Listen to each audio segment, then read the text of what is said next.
ተመልሰናል አድማጮቻችን። ኢትዮፒካ ሊንክ የመዝናኛ ፕሮግራም ቀጥሏል። እስከ 6 ሰዓት እንቆያለን። ገና ብዙ ፕሮግራሞች አሉን። ትንሽ ሰዓታችን ገፍተናል። ስለዚህ በቀጥታ አሁን ብራዚል የሚገኙት ዮኒና ሲማ ሰርፕራይዝ ለማድረግ እንሞክራለን። እስካሁን ድረስ ድምጻቸው አልሰማናቸውም፣ ናፍቀውናል። ስለዚህ እንሞክራለን። እስከዛው መታወሪ ነገር ካለ አውሪ። እኔ እየደወልኩ ነው። ልክ ከ4 ሰዓት በኋላ አሁን እነሱን ካናገርን በኋላ የውስጥ አዋቂ ወሬዎቻችን መደመጥ ይጀምራሉ። ቅድም እያስተዋወቅናቸው ነበር። ስለዚህ እነሱን እንሰማለን ማለት ነው። ምሳሌ ላይ ደግሞ የፍቅር ክሊኒኩ የሚከፈተው ተነስቷል። ዮኒ ሄሎ አብሬ ሰላም ነው? አለ እንዴት ነው እናንተ ጋር? እኛ ጋርማ ሰላም ነው በጣም። ሀገራችን ውስጥ ነው ያለነው። ምን ሆናል? እናንተ ጋር እንዴት ነው? እዚህም በጣም ሁሉም ነገር ጥሩ ነው። ያው ረሃብ እና ርዛት ብርድ አለ ይባላል። አረ በጣም በምቾት እየተንደላቀቅን ያለነው። ጓደኛችን ያሬድ ተስፋዬ በጣም ኃይለኛ የብራዚል ደጋፊ ነው። ብራዚል ክፉኛ ከተሸነፈች በኋላ በትኗቸው ሄደዋል የሚባል ወሬ አለ።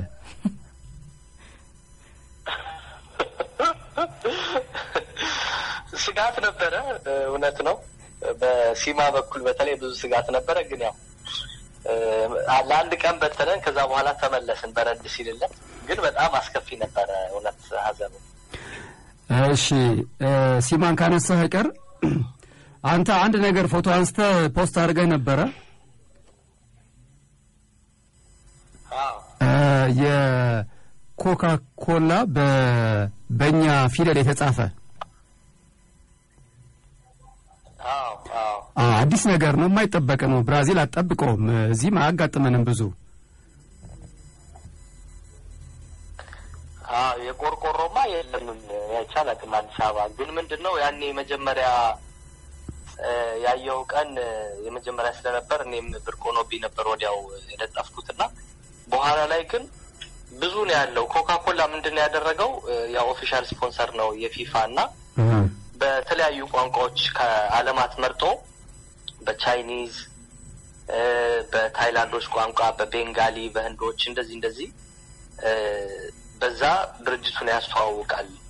ያው የዓለም ተወዳጅ መጠጥ እንደሆነ ለማሳየት ማለት ነውና በተለያዩ ቢልቦርዶች፣ የባቡር ስቴሽኖች ላይ የአማርኛውን ኮካ ቢልቦርድ ሁሉ ልታይ ትችላለህ። ብዙ ነው ያለውና ቆርቆሮም ይሸጣል። ይሄ እንትኑ ኮካውም በየቦታው ስለሚሸጥ በኋላ በሽ ሆነ።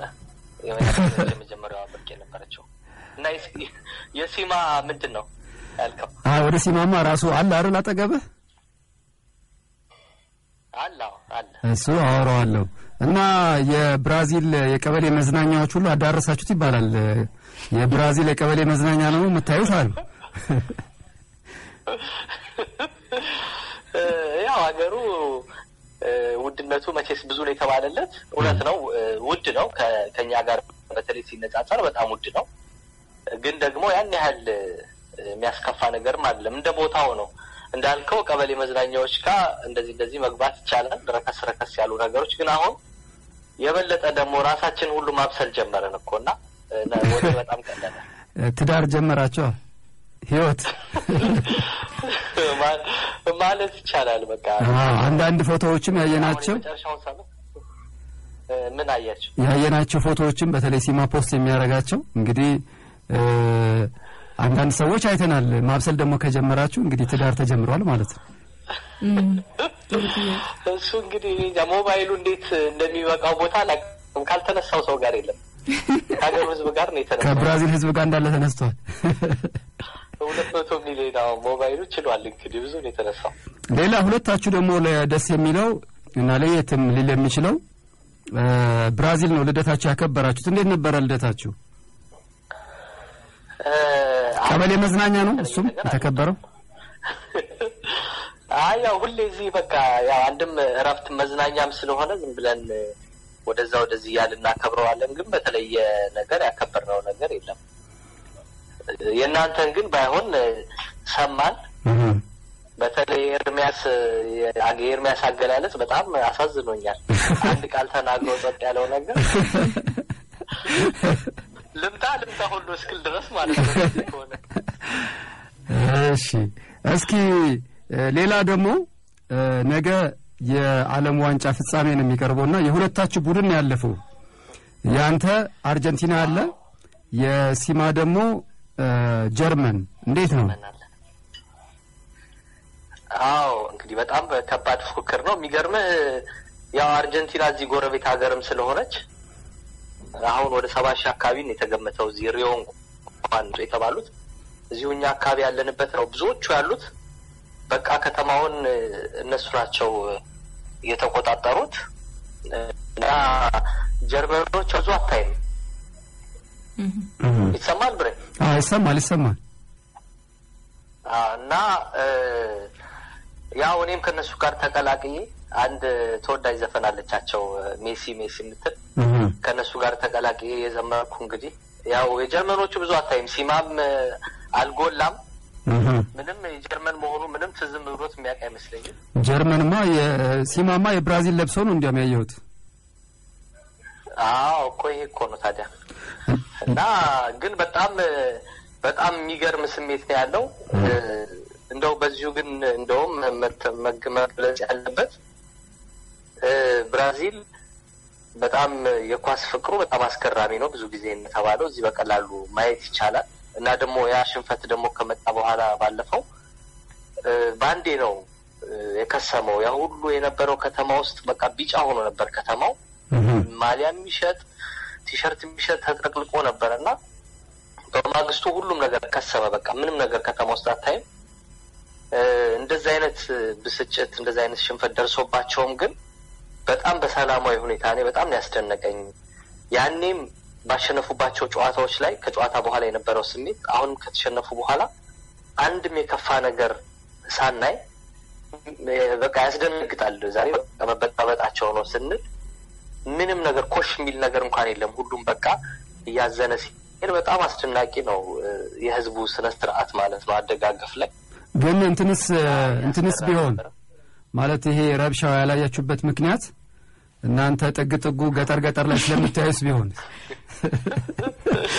እንደውም እኮ እኛ እኔና ሲማ አሁን የብራዚል የተሸነፈችበትን እዛ ፋን ፌስት ውስጥ ነው ያየነው። እዛ ፋን ፌስቶች በየከተማው ተሰርተዋል።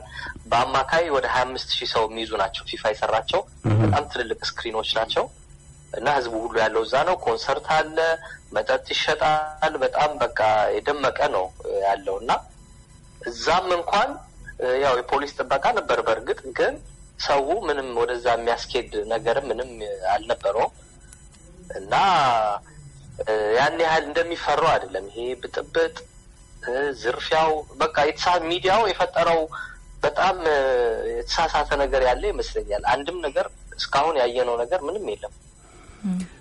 እሺ ቤቲ ለዮኒ ምን ጥያቄ አለሽ ወደ ሲማ ከመሄዳችን በፊት?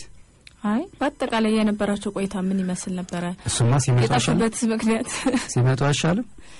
እሺ እስከ ሰዓት ነው ግን ምን ቆየው እንዴ? እሺ ሲማ እንደማቅረበው እስኪ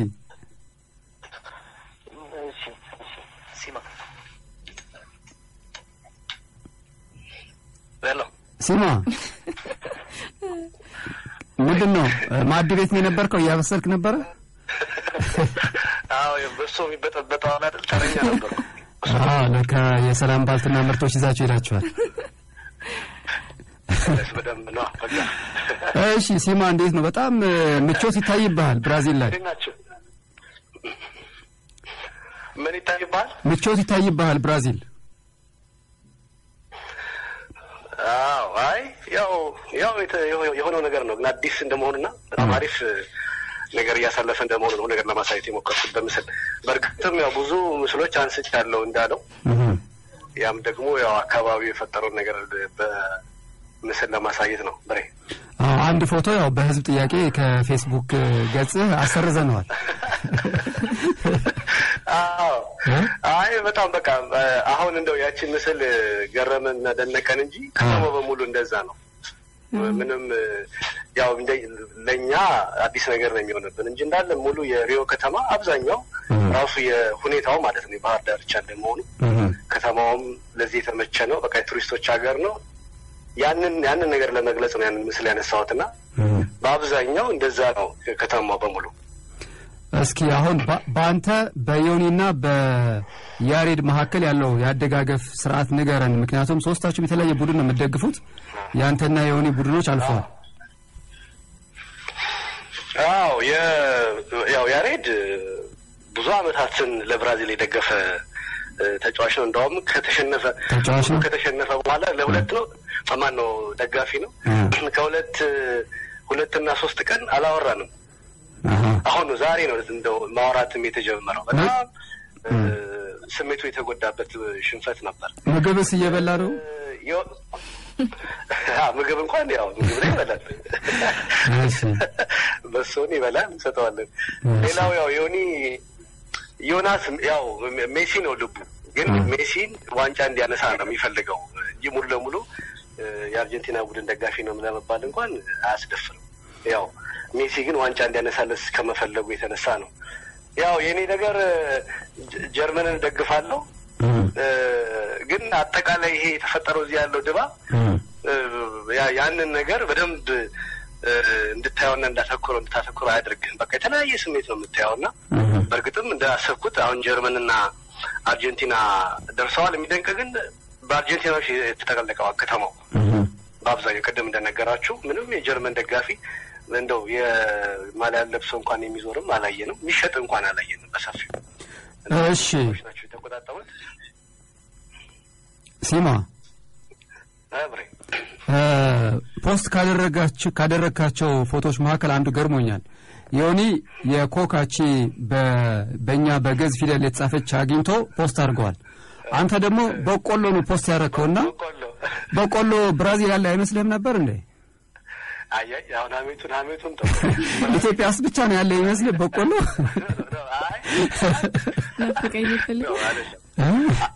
አንዳንዴ ያው አንዳንድ ኤክስፒሪየንሶች ማየት ይኖራልና ዝም ብዬ ሱፐርማርኬት ስዞር በእርግጥም እንደዛ አይነት ለነሱ በእርግጥም እንደዚህ ልክ እንደኛ እንደ ተቀቅሎ ተጠብሶ ተቀቅሎ እንደሚሸጠው የተለያዩ ቦታዎች እናያለን። ግን በትክክል ይሄ በቆሎ እዛ ቦታ ሱፐርማርኬት ውድ የሚባል ሱፐርማርኬት ውስጥ ነው በእንደዚህ አይነት ዋጋ 3ቷ በቆሎ ሊገኝ እንደሚችል ለማሳየት ነው። ገባ?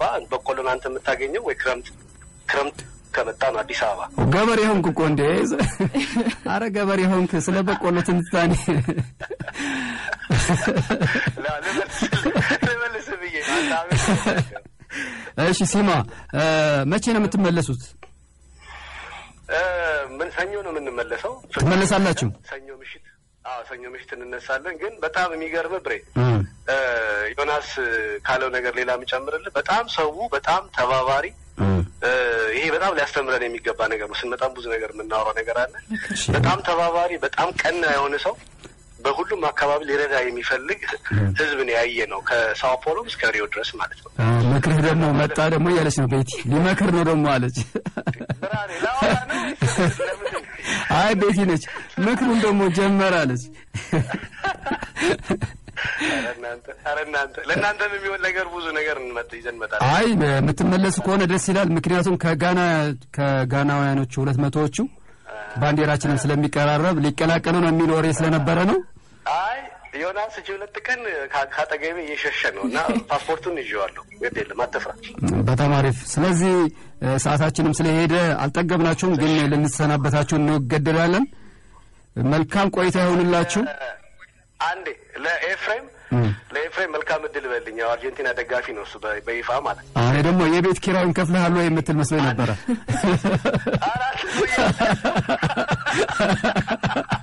ከፍሎልሃል፣ አታስብ፣ ተከፍሏል። ኮድ ነው መልካም እድል ኮድ። ቻው በሉ፣ ደህና ደሩ፣ እንጠብቃችኋለን። ለያሬድ ሰላም በሉልን። እሺ እናመሰግናለን። እሺ እዚህ ላመጡን። እሺ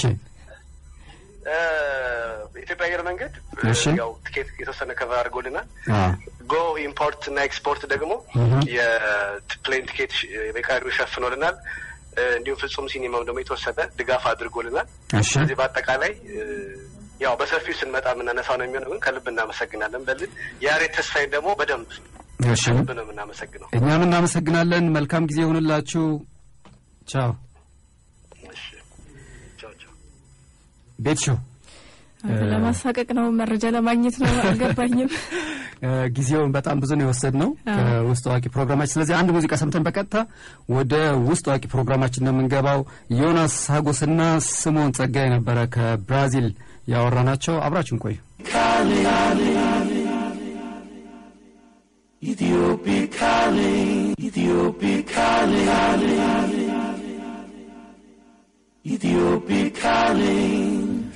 አድማጮቻችን ጊዜ ለመቆጠብ ስንል ሙዚቃው ለጊዜው ተሰርዟል። በወሬዎች መካከል መሆን ይችላል። ስለዚህ የወሬው ንጉስ ግዛቸው ሸቱም መካከላችን ይገኛል። ምን ወሬዎች አሉ ላስተዋወቃችሁና ከዛ በኋላ ማውቀን ወደ ወሬዎች እንገባለን። የሰው ለሰው ድራማ ሁለት ተዋናያን ራሳቸውን ከምርጥ ተዋናይነት ውድድር አገለሉ። ከውድድሩ ራሳቸውን ያገለሉት ተዋናያን እነማን ናቸው? ያገለሉበት ምክንያትስ ምንድነው? አንድ ዝነኛ ድምጻዊ የአዲስ አበባ ቁልፍ መሬት በቁጥጥር ስር አዋለ። ቁልፍ መሬት በቁጥጥር ስር ያዋለው ዝነኛ ድምጻዊ ማን ነው? መሬቱን በቁጥጥሩ ስር ያዋለውስ እንዴት ነው? የጨርቆስ ነዋሪዎች የአንድ የመንግስት መስሪያ ቤት ሰራተኞችን አገቱ። ነዋሪዎቹ ያገቱት የየትኛው የመንግስት መስሪያ ቤት ሰራተኛ ነው? ያገቱበት ምክንያት ምንድነው? የእገታው ፍጻሜስ ምን ሆነ? ጠቅላይ ሚኒስትር ኃይለ ማርያም ደሳለኝ አውቶቡስ ሸለሙ። ጠቅላይ ሚኒስትሩ አውቶቡስ የሸለሙት ለማን ነው? የሸለሙበት ምክንያትስ ምንድነው?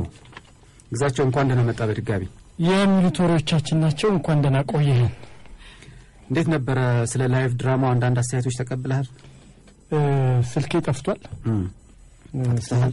አጥፍተሃል? ቻርጀር ጠፍቶ ጨርሻለሁ።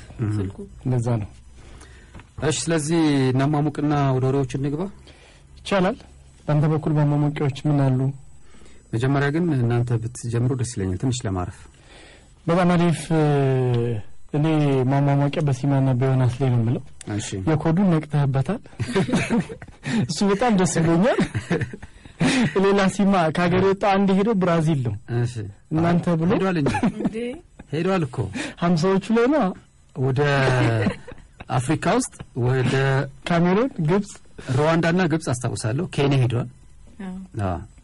ስለዚህ የምታዩት ነገር አለ ብሎ ወደ ምክር ሄዷል። ግን የኮዱና የበቆሎ ተመችቶኛል።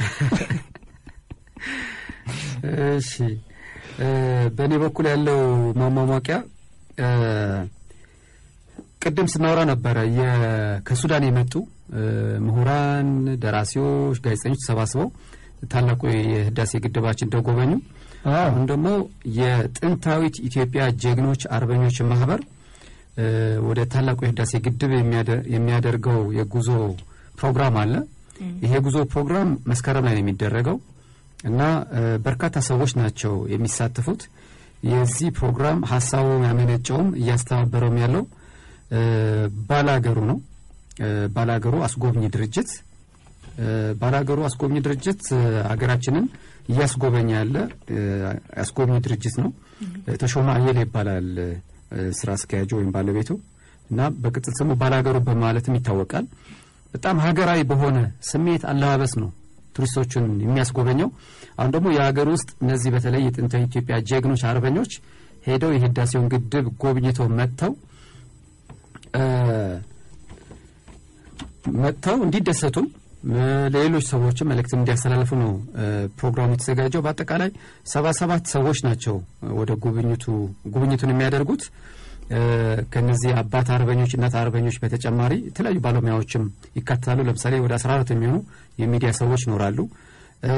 አንድ ዶክተርና አንድ ነርስም ይካተቱበታል። ምክንያቱም አዛውንቶች ስለሆኑ ለጤንነታቸው ማለት ነው። ከዚህ ወደ አሶሳ በአውሮፕላን ከዛም ወደዚህ በአውሮፕላን ነው የሚመለሱት ለጤንነታቸውም ሲባል። ሲሄዱም ሲመለሱም በማርሽ ባንድ የሽኝትም አቀባበል ይደረግላቸዋል። ሲመለሱ የራት ግብዣ ይደረግላቸዋል። የራት ግብዣ የሚደረግበት ሆቴል ላይ ደግሞ በአዝማሪዎች በሙዚቀኞች አቀባበል ይደረግላቸውና የሽለላና የፉከራ ፕሮግራምም ይኖራል ተብሏል። ስለዚህ ባላገሩ አስጎብኚ ድርጅት ያስተባበረው ያለው ይሄ ዝግጅት በጣም ደስ የሚል ነው።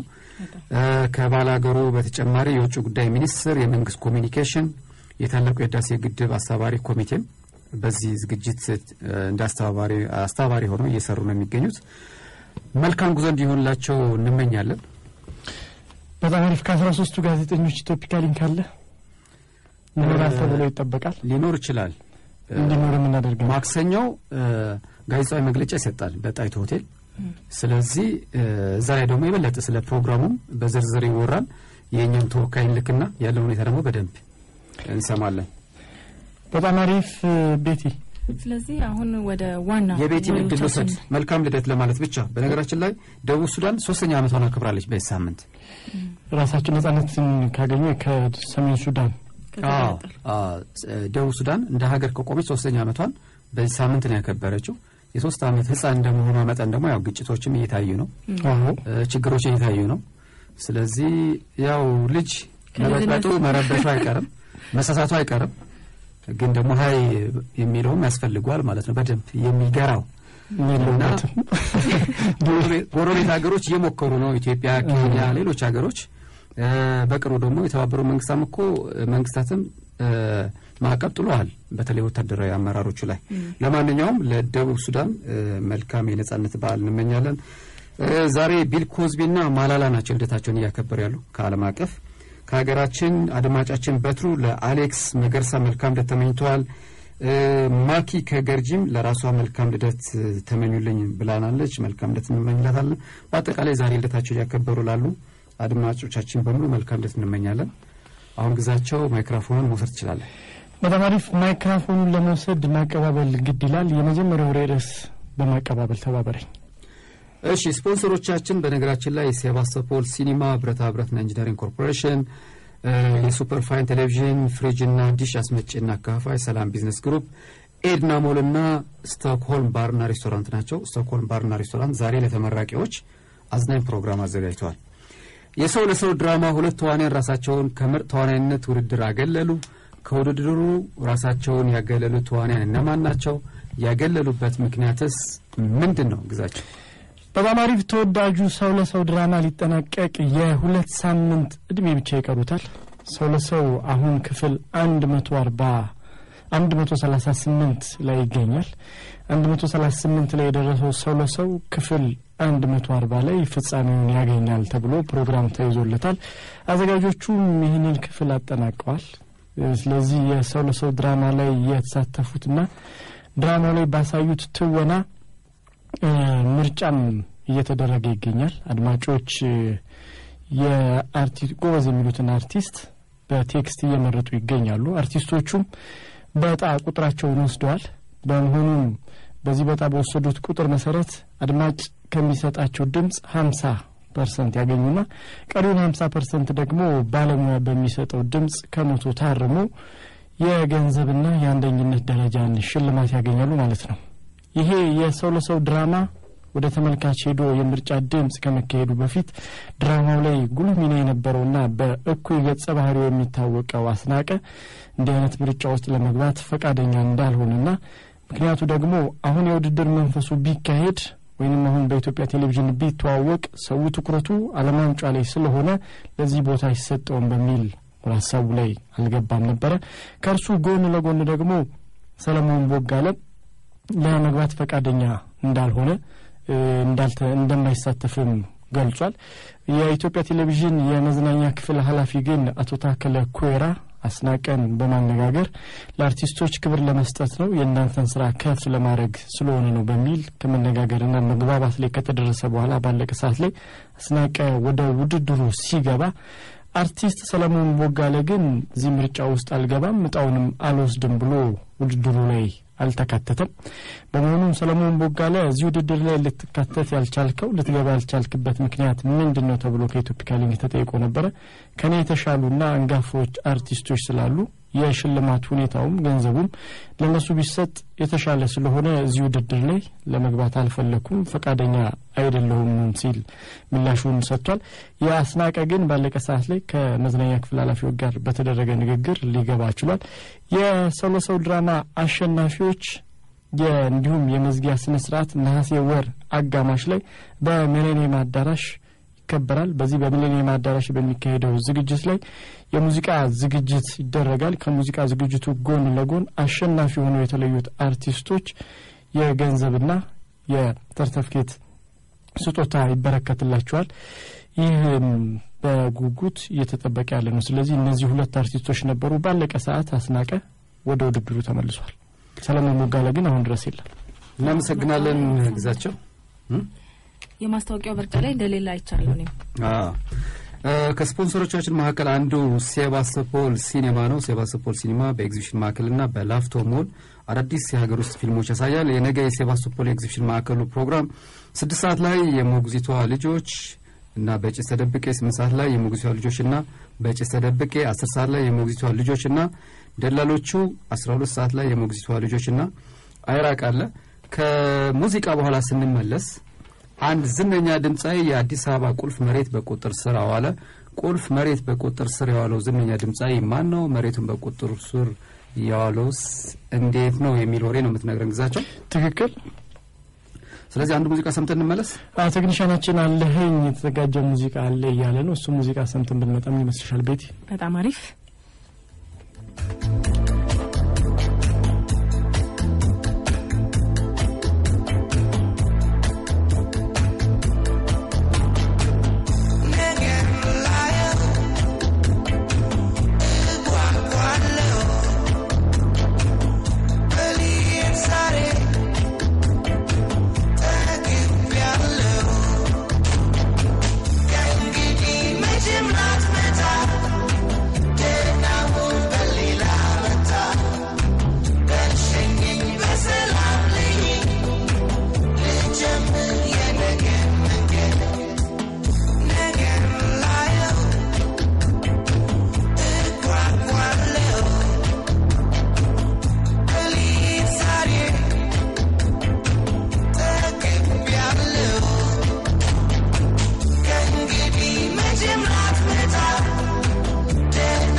Sky,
ተመልሰናል አድማጮቻችን። ውስጥ አዋቂ ላይ ነው የምንገኘው። ሁለተኛው ርዕሰ ጉዳይ ላይ አልፈናል። አንድ አርቲስት አዲስ አበባ መሬትን ተቆጣጠረ። እንዴት ተቆጣጠረ ሚለውን አሁን እንሰማለን። በምን ምክንያት ተቆጣጠረ? በጣም አሪፍ የአዲስ አበባ ከተማ አስተዳደር በከተማው ውስጥ የተለያዩ መሬቶች አሉት ወይንም ቦታዎች አሉት። እነዚህ ቦታዎች ደግሞ በተለያዩ ጊዜያት በሊዝ ጨረታ አውጥቶ ለፈላጊዎቹና ለተጠቃሚዎች ያስተላልፋል። መስተዳድሩ ለ8ኛ ዙር ባለፈው የሊዝ ጨረታ ከተማው ውስጥ ያሉ ቦታዎችን አውጥቶ ነበር። በነገራችን ላይ ይሄ 8ኛው ዙር የሊዝ ጨረታ የከተማው አነጋጋሪና ሪከርድ ዋጋ የተሰበረበት ነው። ቦሌ ደሳለኝ ሆቴል አካባቢ 156 ካሬ ሜትር ቦታን 65,000 ብር በካሬ ሜትር ቀርቦ ታሪክም ተብሏል። የከተማ አስተዳደር በዚህ በ8ኛው ዙር ለቤትና ለቅይጥ ቢዝነስ ብሎ ጨረታ ካወጣባቸው አካባቢዎች አንዱ ቦሌ ቡልቡላ ተብሎ በሚጠራው አካባቢ ያለ ቦታ ነው። እዚህ አካባቢ ላይ በሊዝ ለሽያጭ ቀርበው ከነበሩት ቦታዎች ደግሞ 643 ካሬ ሜትር ቦታ ይገኝበት ነበር። ይህንን 643 ሜትር ካሬ ሜትር ቦታ ነው እንግዲህ አንድ አርቲስት በቁጥጥሩ ስር ያዋለው። ይህ አርቲስት ጦር መሳሪያ ተጠቅሞ ሳይሆን በገንዘብ ጦር መሳሪያ በመጠቀም ለአንድ ካሬ ሜትር 5,000 ብር በማቅረብ ወደ 600,000 ብር አካባቢ ይመጣል። ከግማሽ ሚሊዮን በላይ ይህንን በቁጥጥሩ ስር አውሏል። ይህንን የቦሌ ቡልቡላ 643 ካሬ ሜትር ቦታን በሊዝ ጨረታ አሸንፎ በቁጥጥሩ ስር ያዋለው አርቲስት ደግሞ አርቲስት ነዋይ ደበበ ነው። ነዋይ ደበበ አሸናፊ በመሆኑ ይህንን ቦታ እንደሚረከብ መስተዳድሩ ገልጾለታል ወይንም ይፋ አድርጓል። በነገራችን ላይ አርቲስት ነዋይ ደበበ ቦሌ መድኃኔዓለም እዚህ ሬድዋን ህንጻ ገባ ብሎ 750 ካሬ ሜትር ቦታ በደርግ ዘመን መንግስት የተቀበለው አለ። በ20,000 ብር ነበር ያንን የገዛው። አሁን ደግሞ 643 ካሬ ሜትሩን ቦታ በሚገርም ጥፍ እዚህ ላይ ደርሷል። ያ ቦታ ሰርቪስ ቤት ሰርቶ የኪራይ አገልግሎት ይሰጥበታል። አሁን በጨረታ ያሸነፈበት ቦታ የከተማ መስተዳድሩ ለአፓርትመንት ግንባታ የሚል ነው ቦታው የተነገረው። ስለዚህ ያንን አገልግሎት ያውልበታል ማለት ነው። በጣም አሪፍ። ተወዳጁ ድምጻዊ እና በአጠቃላይ አርቲስት ሊባል የሚችል ነው። ምክንያቱም ዜማም ግጥምም ደራሲ ስለሆነ ሁለት ቦሌዎችን ተቋጥሯል ማለት ነው። ትክክል። ዋናው ቦሌ ላይና ቡልቡላ ላይ። እሺ፣ ከስፖንሰሮቻችን መካከል አንዱ ስቶክሆልም ባር ነው። ስቶክሆልም ባር የሚገኘው በዋናው የቦሌ መንገድ ዳቢ ህንጻ ላይ ሲሆን ዛሬ ለተመራቂዎች ልዩ የመዝናኛ ድግስ ደግሷል። በተለይ ለሴቶች አበባ እየሰጠ ነው የሚያስገባው በር ላይ። ከዛ በኋላ ነጻ ካናፒና ነጻ መጠጥም ይኖረዋል። ዲጄ ልዩ የምርቃት የግራጁዌሽን ሙዚቃዎችን ያጫውታል። እንዲሁም ደግሞ 2500 ብር የሚያሸልም ጥያቄም አለ። ፓፓና ቻርሊ የሚባል ባንድ አለ አይደል? ሁለቱ አፍሪካ አሜሪካን ድምጻዊ። ይሄ ባንድ የፓፓና የቻርሊ ባንድ መቼ ነው የሚጫወተው በስቶክሆልም ባር የሚል ጥያቄ ጠይቆ ለሚመልሱ ሁለት የዩኒቨርሲቲ ተመራቂዎች 2500 ብር ሽልማት እያንዳንዳቸው። የሚገርም ነው። ሌሎች ስፖንሰሮቻችን ሴባስቶፖል ሲኒማ፣ ብረታ ብረትና ኢንጂነሪንግ ኮርፖሬሽን፣ ሱፐር ፋይን ቴሌቪዥን፣ ዲሽና ፍሪጅ፣ ኤድና ሞልና ራሱ ስቶክሆልም ናቸው።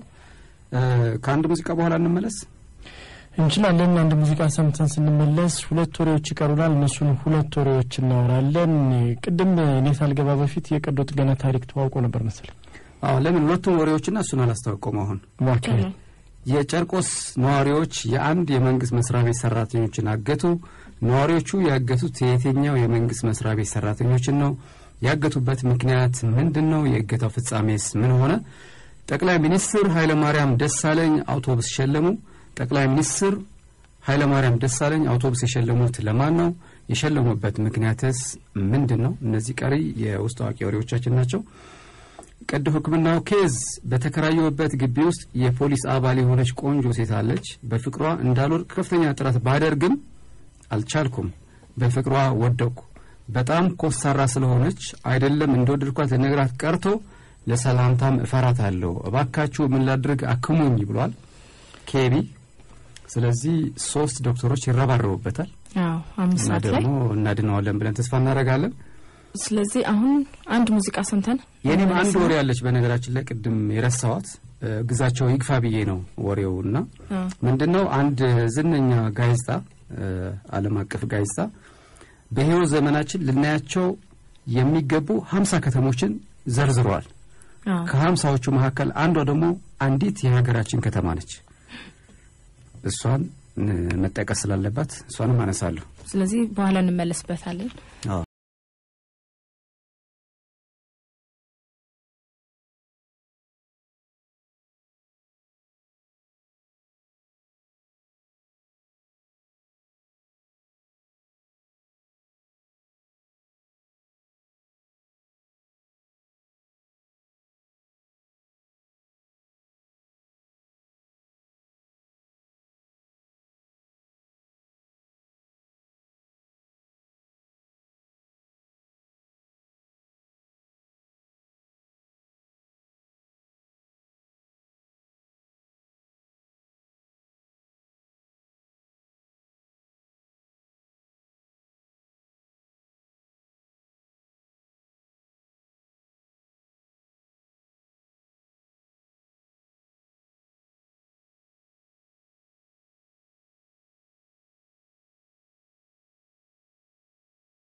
Ethiopia Link ተመልሰናል አድማጮቻችን ኢትዮፒካ ሊንክ በዛሚ 90.7 ኤፍኤም ላይ ነው እየሰማችሁ ያላችሁት የውስጥ አዋቂ ወሬዎቻችን ሶስተኛው ወሬ ላይ ደርሰናል ዌብሳይታችንን በዛው አስተዋውቂው www.ethiopikalink.net ግማሹ በዜማ ነው ግማሹ ይቀስላል ሙሉ ዜማ ታደርጊዋለሽ የጨርቆስ ነዋሪዎች የአንድ የመንግስት መስሪያ ቤት ሰራተኞችን አገቱ ነዋሪዎች ያገቱት የትኛው የመንግስት መስሪያ ቤት ሰራተኞችን ነው ያገቱበት ምክንያት ምንድነው የእገታው ፍጻሜስ ምን ሆነ ግዛቸው በባማሪፍ ከተማችን ውስጥ ካሉ በርካታ የመንግስት መስሪያ ቤቶች መካከል የመብራት ኃይል የኢትዮጵያ ኤሌክትሪክ ኮርፖሬሽን በብዙዎች ዘንድ ምሬትና ብስጭትን ሲፈጥር እየተመለከትን ነው ለበርካታ ቀናት የመብራት መጥፋት የአዲስ አበባ ከተማና የሌሎች የሀገራችን ከተሞች ላይ የሚስተዋል ዋነኛ ችግር ከሆነ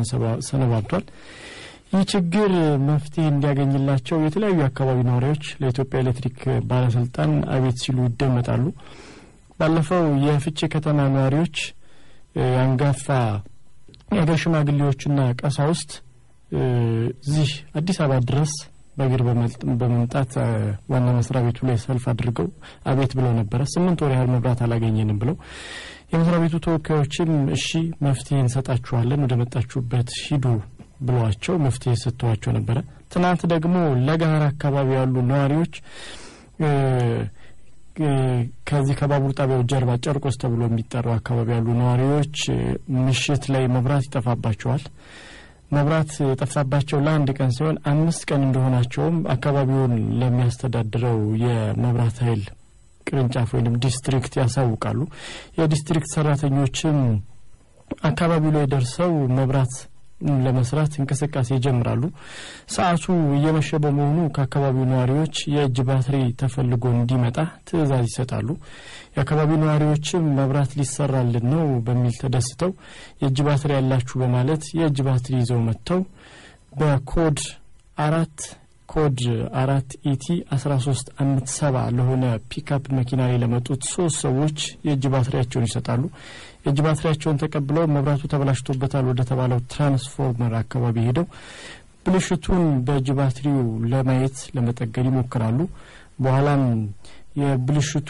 የፊውዝ ነውሉና ፊውዙን ነቅለው ወደ እድሳት ይገባሉ የዚህ ጊዜ ግማሹ በርቶ ግማሹ ብቻ ጠፍቶ የነበረው አካባቢ ሙሉ ለሙሉ ይጠፋል በሰዎቹ ላይ መደናገጥ ይፈጠራል ሰራተኞቹም ላይ እንዲሁ የመብራት ኃይል ሰራተኞቹ ላይ ከዛም ወርደው በቃ ፊውዝ ነው ችግሩ ነገ መተን እንሰራለን ብለው መኪናቸው ላይ ገብቶ ሊሄዱ ሲሉ ግን የጨርቆስ አካባቢ ነዋሪዎች ምን ሲደረግ መብራታችንን ስሩ ብለን ጠርተንማ አጥፍታችሁ አትሄዱ ይሄን ሳትሰሩ ከዚህ አካባቢ አትንቀሳቀሱም ሲሉ ያግቷቸዋል ያጋሽ ታጋሽ ድራማው 1 ሰዓት ከ45 ላይ ጀመረ እስከ 4 ከ20 ድረስ ይቀጥላል 4 ከ20 ላይ የአካባቢው ላይ የነበሩ ፖሊሶች ይመጣሉ ፖሊሶች መጥተውም ከህብረተሰቡ ቁጣን ወደ ሌላ ነገር እንዳያመራ መጠበቅ ይጀምራሉ ሁኔታውንም ከመብራት ኃይል ሰራተኞችም ከአካባቢው ነዋሪዎችም ጉዳዩን ይሰማሉ የህብረተሰቡ ጥያቄን ገንፍሎ ወደ ሌላ ነገር እንዳይሄድ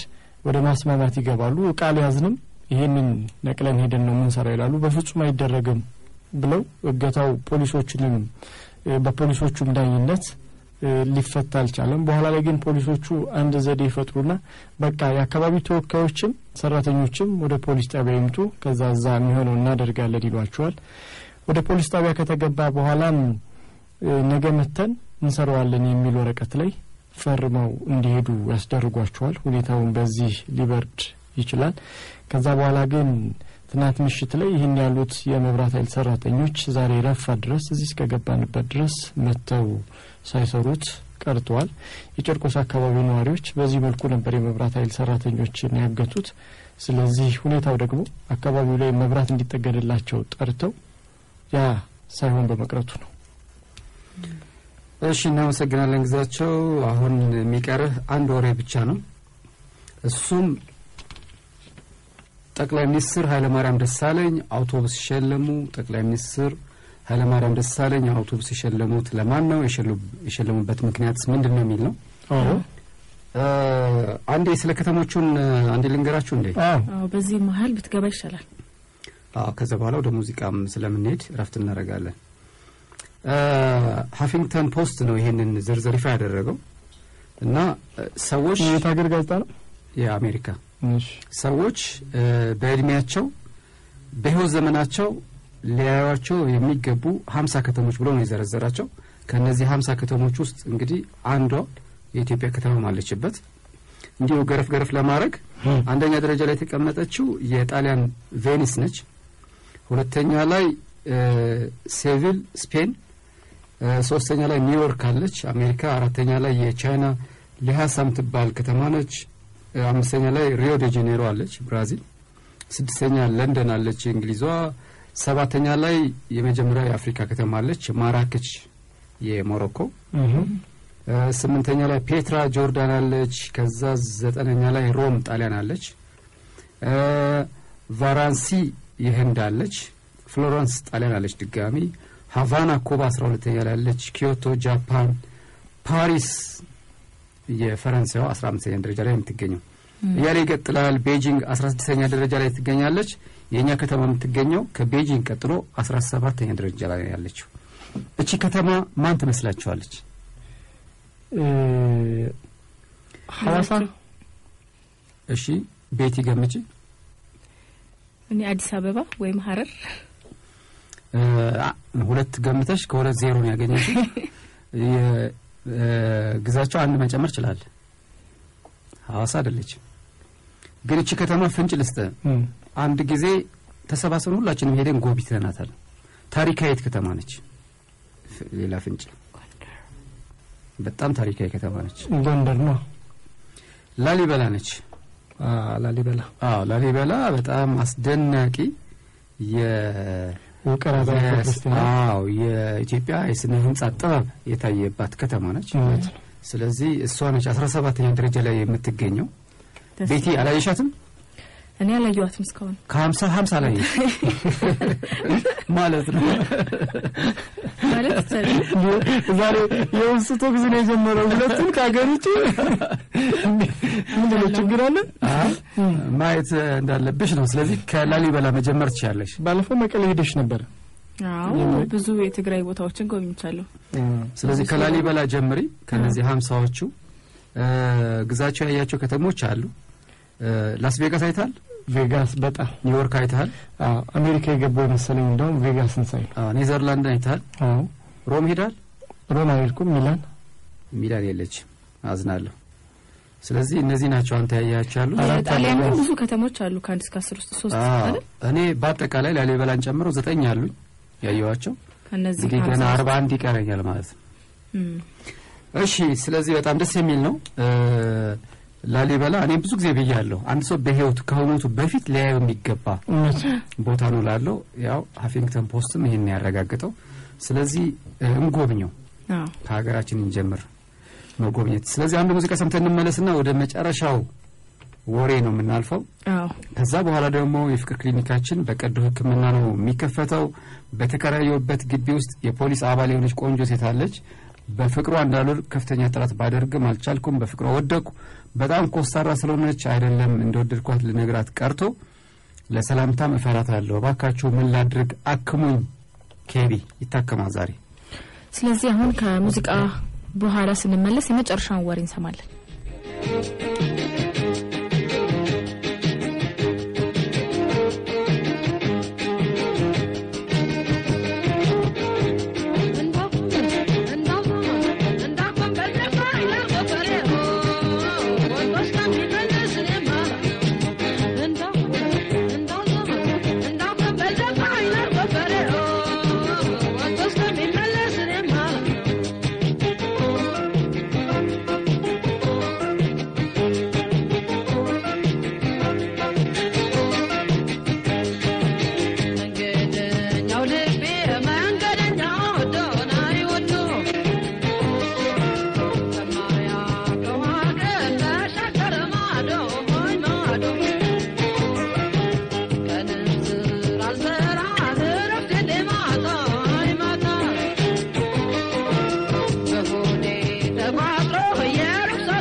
ተመልሰናል አድማጮቻችን። ቀጥሏል የኢትዮፒካ ሊንክ የመዝናኛ ፕሮግራም እስከ 6 ሰዓት አብረን አለን። አሁን የውስጥ አዋቂ ወሬዎቻችን ላይ የመጨረሻው ወሬ ላይ ነን ያለነው። ወደ መጨረሻው ወሬ ከመሄዳችን በፊት ስፖንሰሮቻችን ለማስታወስ ብረታ ብረትና ኢንጂነሪንግ ኮርፖሬሽን፣ ሴባስቶፖል ሲኒማ በኤግዚቢሽን ማዕከልና በላፍቶ ሞል ሲኒማ ቤቶቹ አሪፍ የሀገር ውስጥ አዳዲስ ፊልሞችን በማሳየት ላይ ይገኛል።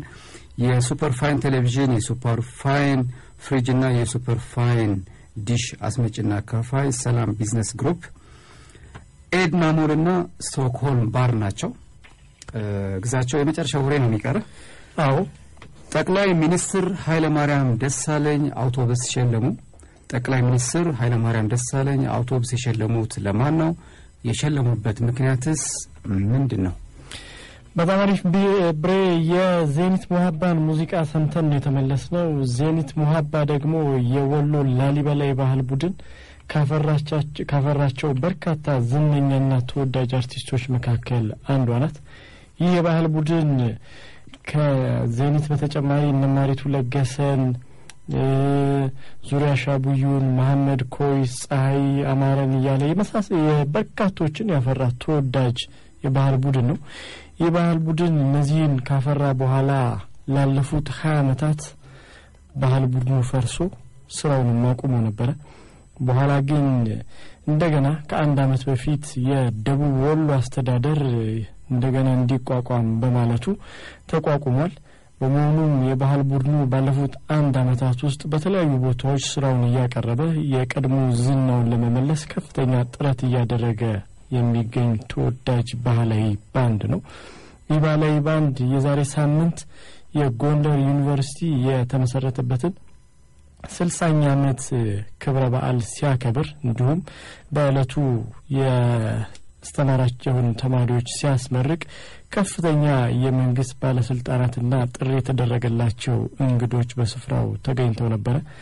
ከነዚህ ከፍተኛ የመንግስት ባለስልጣናት መካከል ደግሞ አንዱ ክቡር የኢፌዴሪ ፕሬዝዳንት ጠቅላይ ሚኒስትር አቶ ኃይለማርያም ደሳለኝ ነበሩ። አስተካክሎ እንጂ ክቡር የኢፌዴሪ ፕሬዝዳንት የኢፌዴሪ ጠቅላይ ሚኒስትር ይቅርታ፣ ክቡር የኢፌዴሪ ጠቅላይ ሚኒስትር አቶ ኃይለማርያም ደሳለኝ ነበሩ። አቶ ኃይለማርያም ደሳለኝ የጎንደር ዩኒቨርሲቲ የ60ኛ ዓመት ክብረ በዓል ላይ ከተገኙና ተማሪዎችን ከመረቁ ንግግር ካደረጉ በኋላ በዚህ የባህል ቡድን ስራውን ሲያቀርብ ተመልክተውታል። የባህል ቡድኑ ስለ ባህል ቡድኑ ገለጻ ተደርጎላቸዋል።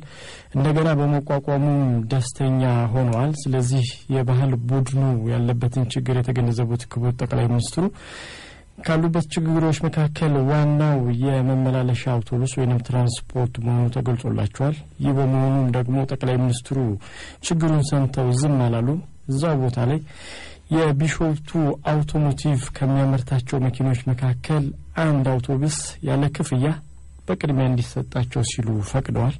በመሆኑም የቢሾፍቱ አውቶሞቲቭ ከሚያመርታቸው ምርቶች በቅድሚያ ለዚህ የባህል ቡድን አውቶቡስ በስጦታ መልክ ይበረከትለታል።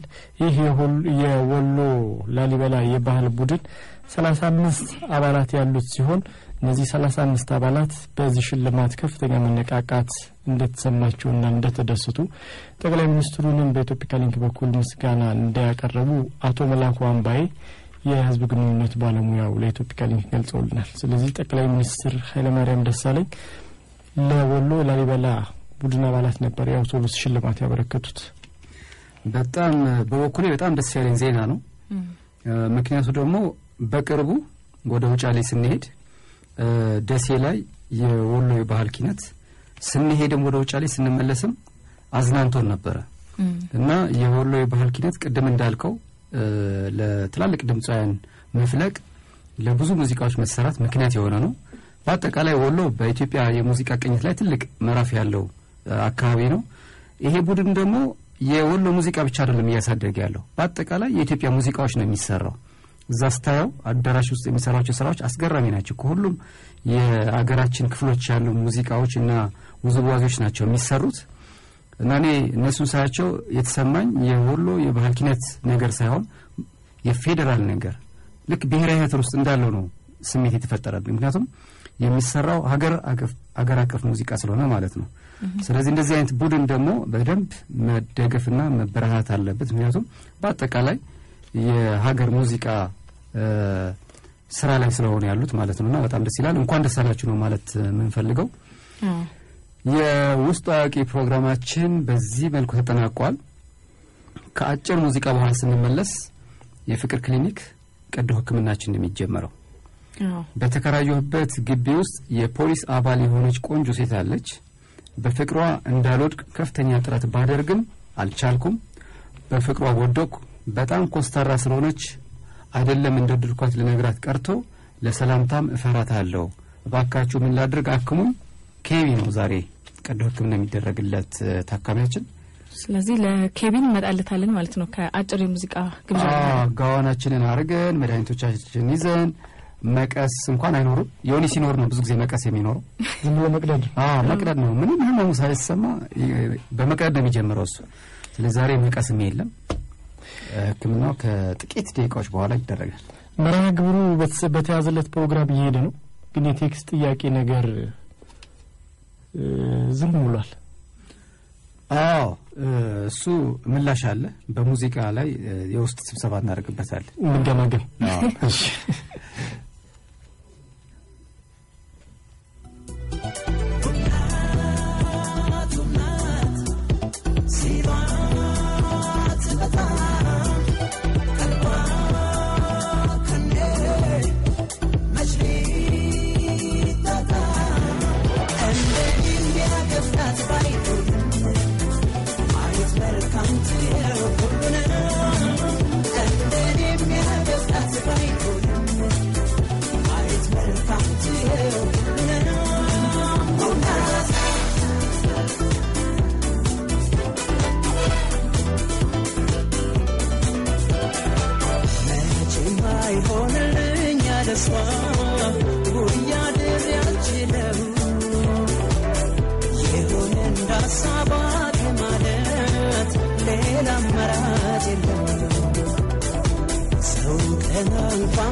I'm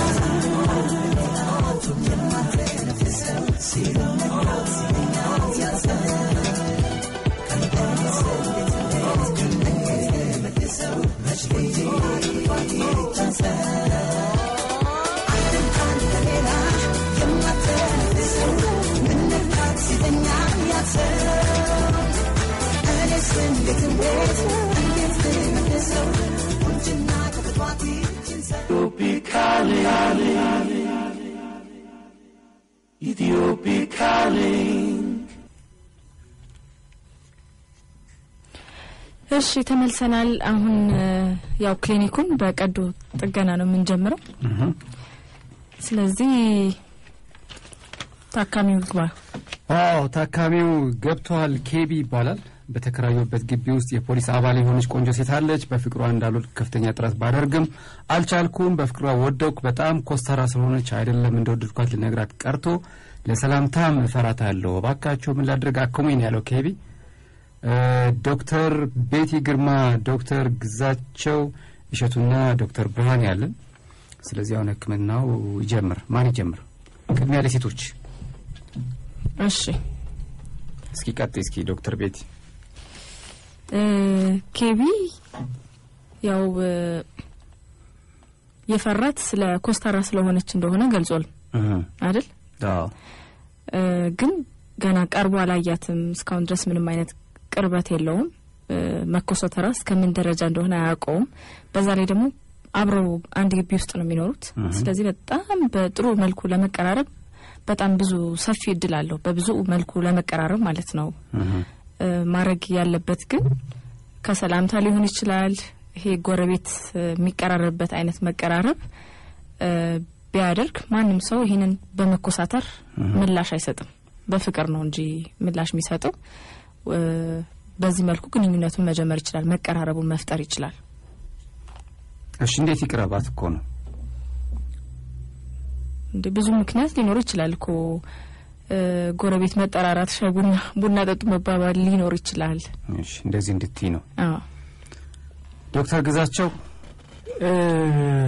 ከፖሊስ ጋር ደግሞ የሥራ ግንኙነትም ስላለ አንተ የተሻለ ህክምና ሰጣለህ ብዬ ተስፋ አደርጋለሁ። የኬቢ ችግር ምናልባት ወንጀለኛ ካልሆነ በስተቀር ፖሊስ ጋር በእንዲህ አይነት አጋጣሚ አግኝቶ የሚያስፈራበት ሁኔታ ያለ አይመስለኝም። ፖሊሶች ያው አንዱ ባህሪያቸው ብዙዎች ኮስታራ አይደሉም፣ ግን እንዲህ አይነት ነገር ላይ ቆንጠን ያለ ባህሪ ያላቸው ከዛ አንፃርም ሊሆን ይችላል። ስለዚህ እንደዛ አይነት ፊት እንደዛ አይነት ነገር ያየችው ሰላምታ ከጀመረ በኋላ ይሄ ነገሩ የሚቀየር ይመስለኛል። ስለዚህ እንደምናደርሽ ተናደርሽ በሚለው ሰላምታ መጀመር ይችላል እዛው ግቢ ውስጥ ሲያገኛት። ከዛ ደግሞ ወደ ተለያዩ ነገሮችም መግባት ይችላል። ልምዶችን በመለዋወጥ እንዲህ አይነት ነገር አጋጥሞኝ ነበረ፣ ምንድነው ማደርገው፣ ምንድነው መሆነው፣ ምን ትመክሪኛለሽ በሚል የምክር እርዳታ ታሪኮችን ፈጥሮ አንዳንድ ነገሮችን አድርጎ የምክር እርዳታ አግኝቶ ከሷ ጋር የበለጠ ከሰላምታ ያለፈ የበለጠ ግንኙነትና ቀረቤታ መፍጠር ይችላል። ስለዚህ እነዚህ ነገሮች ሲፈጠሩ ኮስታራነቷ ይቀርና መላመዱ መቀራረቡ ይመጣል። ከዛ ደግሞ እሷ የፍቅር ጓደኛ አላት የላትም የሚለውንም ማወቅ አለበት። ዝም ብሎ ስለተኮሳተረች ብቻ ሳይሆን ፈገግ ብላለትም ሰላምታም ጀምረው እንደዛ አይነት ነገር ውስጥ ወድቃ ከሆነ ወይ ሌላ የፍቅር ጓደኛ ካላት ይሄም ችግር ሊሆንበት ይችላል። ግን ያንን ለማወቅ የሚችለው ከሷ ጋር ቅርርብ፣ ወሬ፣ ግንኙነት ሲፈጥር ነው። ስለዚህ በእነዚህ ምክንያቶች ያን መጀመር ይችላል። በጣም ኳሱ በእጁ ላይ ናት። ነገሮች ቀላል ናቸው። በየቀኑ ያገኛታል፣ ማታም ጠዋትም ሌሊትም። ስለዚህ በእነዚህ አይነት መልኩ ግንኙነትና ሰላምታ ቀረቤታ ፈጥሮ እነዚህ ነገሮች ካጣራ በኋላ ወደ ፍቅሩ መግባት ይችላል ባይ ነኝ። እሺ እናመሰግናለን ዶክተር ግዛቸው። ኬቢ ኮስታራ ስለሆነች ብቻ አይደለም የፈራት፣ ፖሊስ መሆኗንም ጭምር ነው ያስፈራው። እና መጀመሪያ ከፍተኛ ጥረት አድርጋለሁ ይላል ፍቅሩ ስላለመውደቅ። ግን ፍቅር ጥረት በማድረግ የምትከላከለው ነገር አይደለም። እንደ መብረቅ ነው እንላለን ብዙ ጊዜ። መብረቁ ከመታህ በቃ መታህ ነው። ስለዚህ በነገራችን ላይ የአርበኛ ልጅ የሚል ፊልም አይታችኋል? የአርበኛ ልጅ ላይ የሁለት ፖሊሶች የፍቅር ታሪክ ነው። ወንዱ ፖሊስ ማንዴላ ነው። በቅርቡ እንዲያውም እዚህ መጥቶ የኢትዮፒካ ሊንክ ድራማ ላይ ተሳትፏል። ካሳሁን ፍስሐ ማለት ነው። ሴቷ ፖሊስ ደግሞ ሞዴል ነው ተዋናይት የትም የምትባል ነች። እቺ መላጣዋ ሞዴል እና የሷ ውበት ሳይ ፊልሙ ላይ እንደዚህ አይነት ፖሊሶች ሀገራችን ከበዙ ወንጀል ይበዛል ብዬ ነበር እና ፖሊስ ጋር ለመገናኝ አሁን በቅርቡ ደግሞ ብዙ ሴት ፖሊሶች በዝተዋል። ልብ ብላችሁ ከሆነ አለ ደግሞ በጣም ቆንጆች ናቸው። ስለዚህ ኬቢ ላይ አንፈርድበት በጥረት አድርጎ መጨረሻ ላይ ቢንበረከክም ማለት ነው። ግን አሁን ማወቅ ያለበት ምንድነው ፖሊስም ይሁን ወታደር ሰው ነው። ስለዚህ ከዩኒፎርሙ ውጪ የሰው ስሜት የሰው ባህሪ ነው ያላቸው እነዚህ ሰዎች እና ዩኒፎርሙ በርግጥ ሊያስፈራም የሆነ ክብርም የሚያስፈልገው ነገር ነው። ሊፈራም ሊከበርም ይገባል። ግን እዚህ ዩኒፎርም ውስጥ ያሉት ሰዎች ናቸው። ልክ እንደኛ አይነት ስሜት አላቸው፣ ያፈቅራሉ፣ ይፈቀራሉና ቅድም ግዛቸው እንዳለው መጀመሪያ መረጃ ለመሰብሰብ ያለበት ስለሷ ፍቅረኛ አላት ወይስ የላትም፣ ደግሞ ግቢ ስለሆነች እንቅስቃሴው ስለሚከታተል ሊያውቅ ይችላል። በቀላሉ ወጣ ብለው ሊከታተላት ይችላል። ፖሊስ ማን ነው እሱ ብቻ እኛን እንዲከታተል ያዘዘው፣ እኛም እንከታተላቸው። ስለዚህ ከታተላት ፖሊሷን ውጭም ያለው ህይወቷ ከዛ ፍቅረኛ አላት የላትም እንደሌላት ካረጋገጠ በኋላ የሚያደርገው ምንድነው ዩኒፎርሙ ከሆነ የሚያስፈራው ዩኒፎርም በማትለብስበት ቀን ያናግራት ሰላምታ ማለት ነው። መጀመሪያ ሁሌም እንደምንለው አንድ ሰው ሲያፈቅር ሰላምታ ነው መጀመሪያ መነጋገር መቀራረብ መፍጠር አለበት። ስለዚህ ግቢ ውስጥ ደግሞ ቀላል ነው ለመነጋገር። ለምሳሌ የሆነ ድግስ ሊደግስ ይችላል እኮ ልደቱም ያክብር። ልደቱ በቅርብ ከሌለ እንኳን ይፍጠርና ያክብረው፣ ችግር የለም። በኋላ እንዲያም ጥሩ ታሪክ ይሆናል። ልደቴ እኮ የእውነተኛው ልደቴ በዚህ ቀን ነው፣ ግን ካንቺ ጋር ለመቀራረብ ብዬ ነው ቀረብ ያደረኩት ብሎ ልደቱን ተመጣጣነ ግብዣ አድርጎ ይጋብዛት። ከዛ በኋላ በእንደዚህ መልኩ ብቻ በተለያዩ መንገዶች ቀረሩ ይፍጠርና ከዛ በኋላ ደግሞ ከግቢ ውጣ ግንኙነቱ ሻይ ቡና ይባባል እያለ ይቀራረብ እና ብዙ ጊዜ ሰዎች ጋር ለመቅረብ ቀላሉ ነገር እርዳታ መጠየቅ ነው። መረጃ ስንጠይቅ ሰዎች እኛን ለመተባበር በተለይ የሚያውቁ ሲሆን በጣም ደስ ይላቸዋል።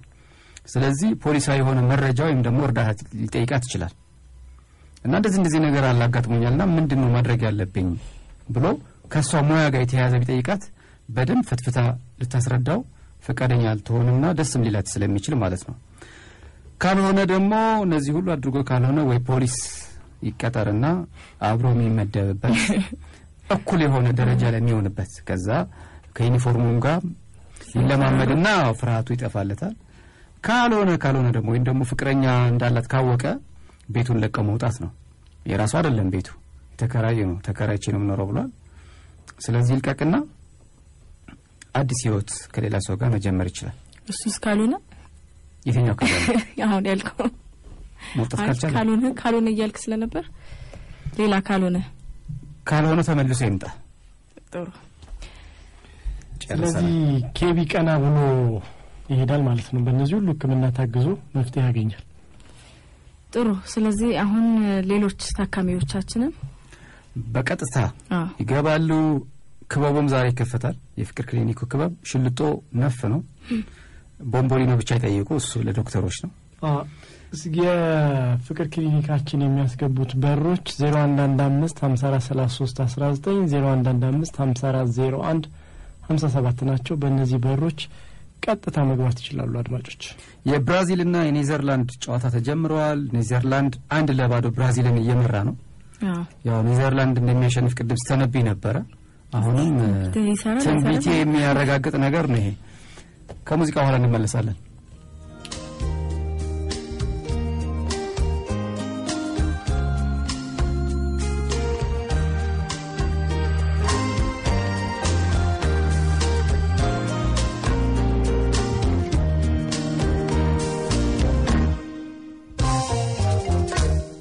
በምሽት ጭቃ በንጋት ፀሐይ ሕይወታችን ፋፋ በጣም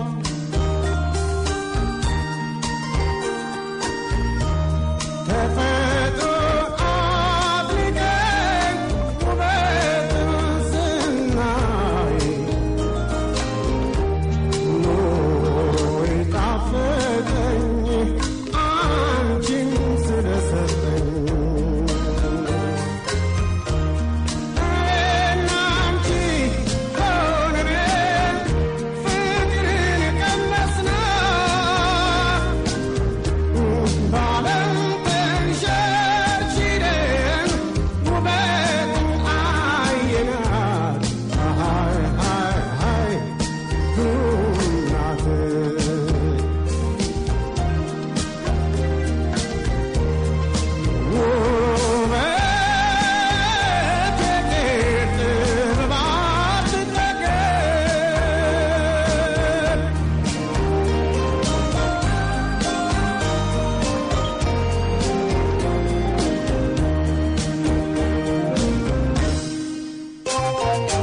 በየተራራው ላይ በየሸንተረሩ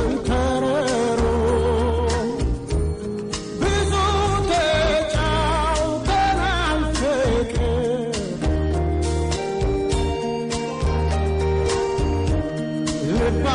ልባችንን ገልጠን ተስማምቶን አየሩ አንቺን በማግኘቴ ታደሰች ሕይወቴ እና አንቺ ሆነን ፍቅርን ቀመስናት በዓለም ተንሸርሽረን ውበትን አየናት ሃይ ሃይ ሃይ ግሩም ናት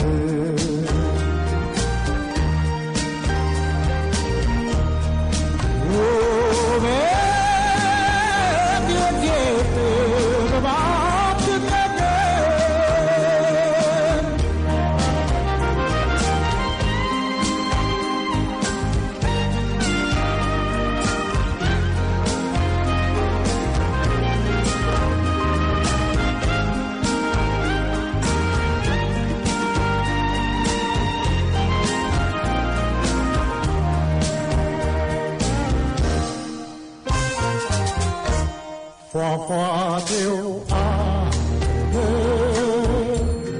አበባሽ ትተን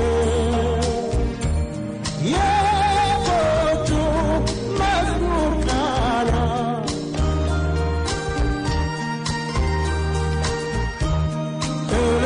ልባችን ገብተው አሳየን ውበትን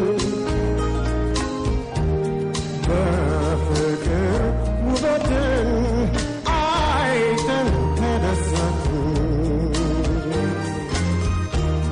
እና አንቺ ሆነን ፍቅርን ቀመስናት በዓለም ተንሸርሽረን ውበትን አየናት ሃይ ሃይ ሃይ ግሩም ናት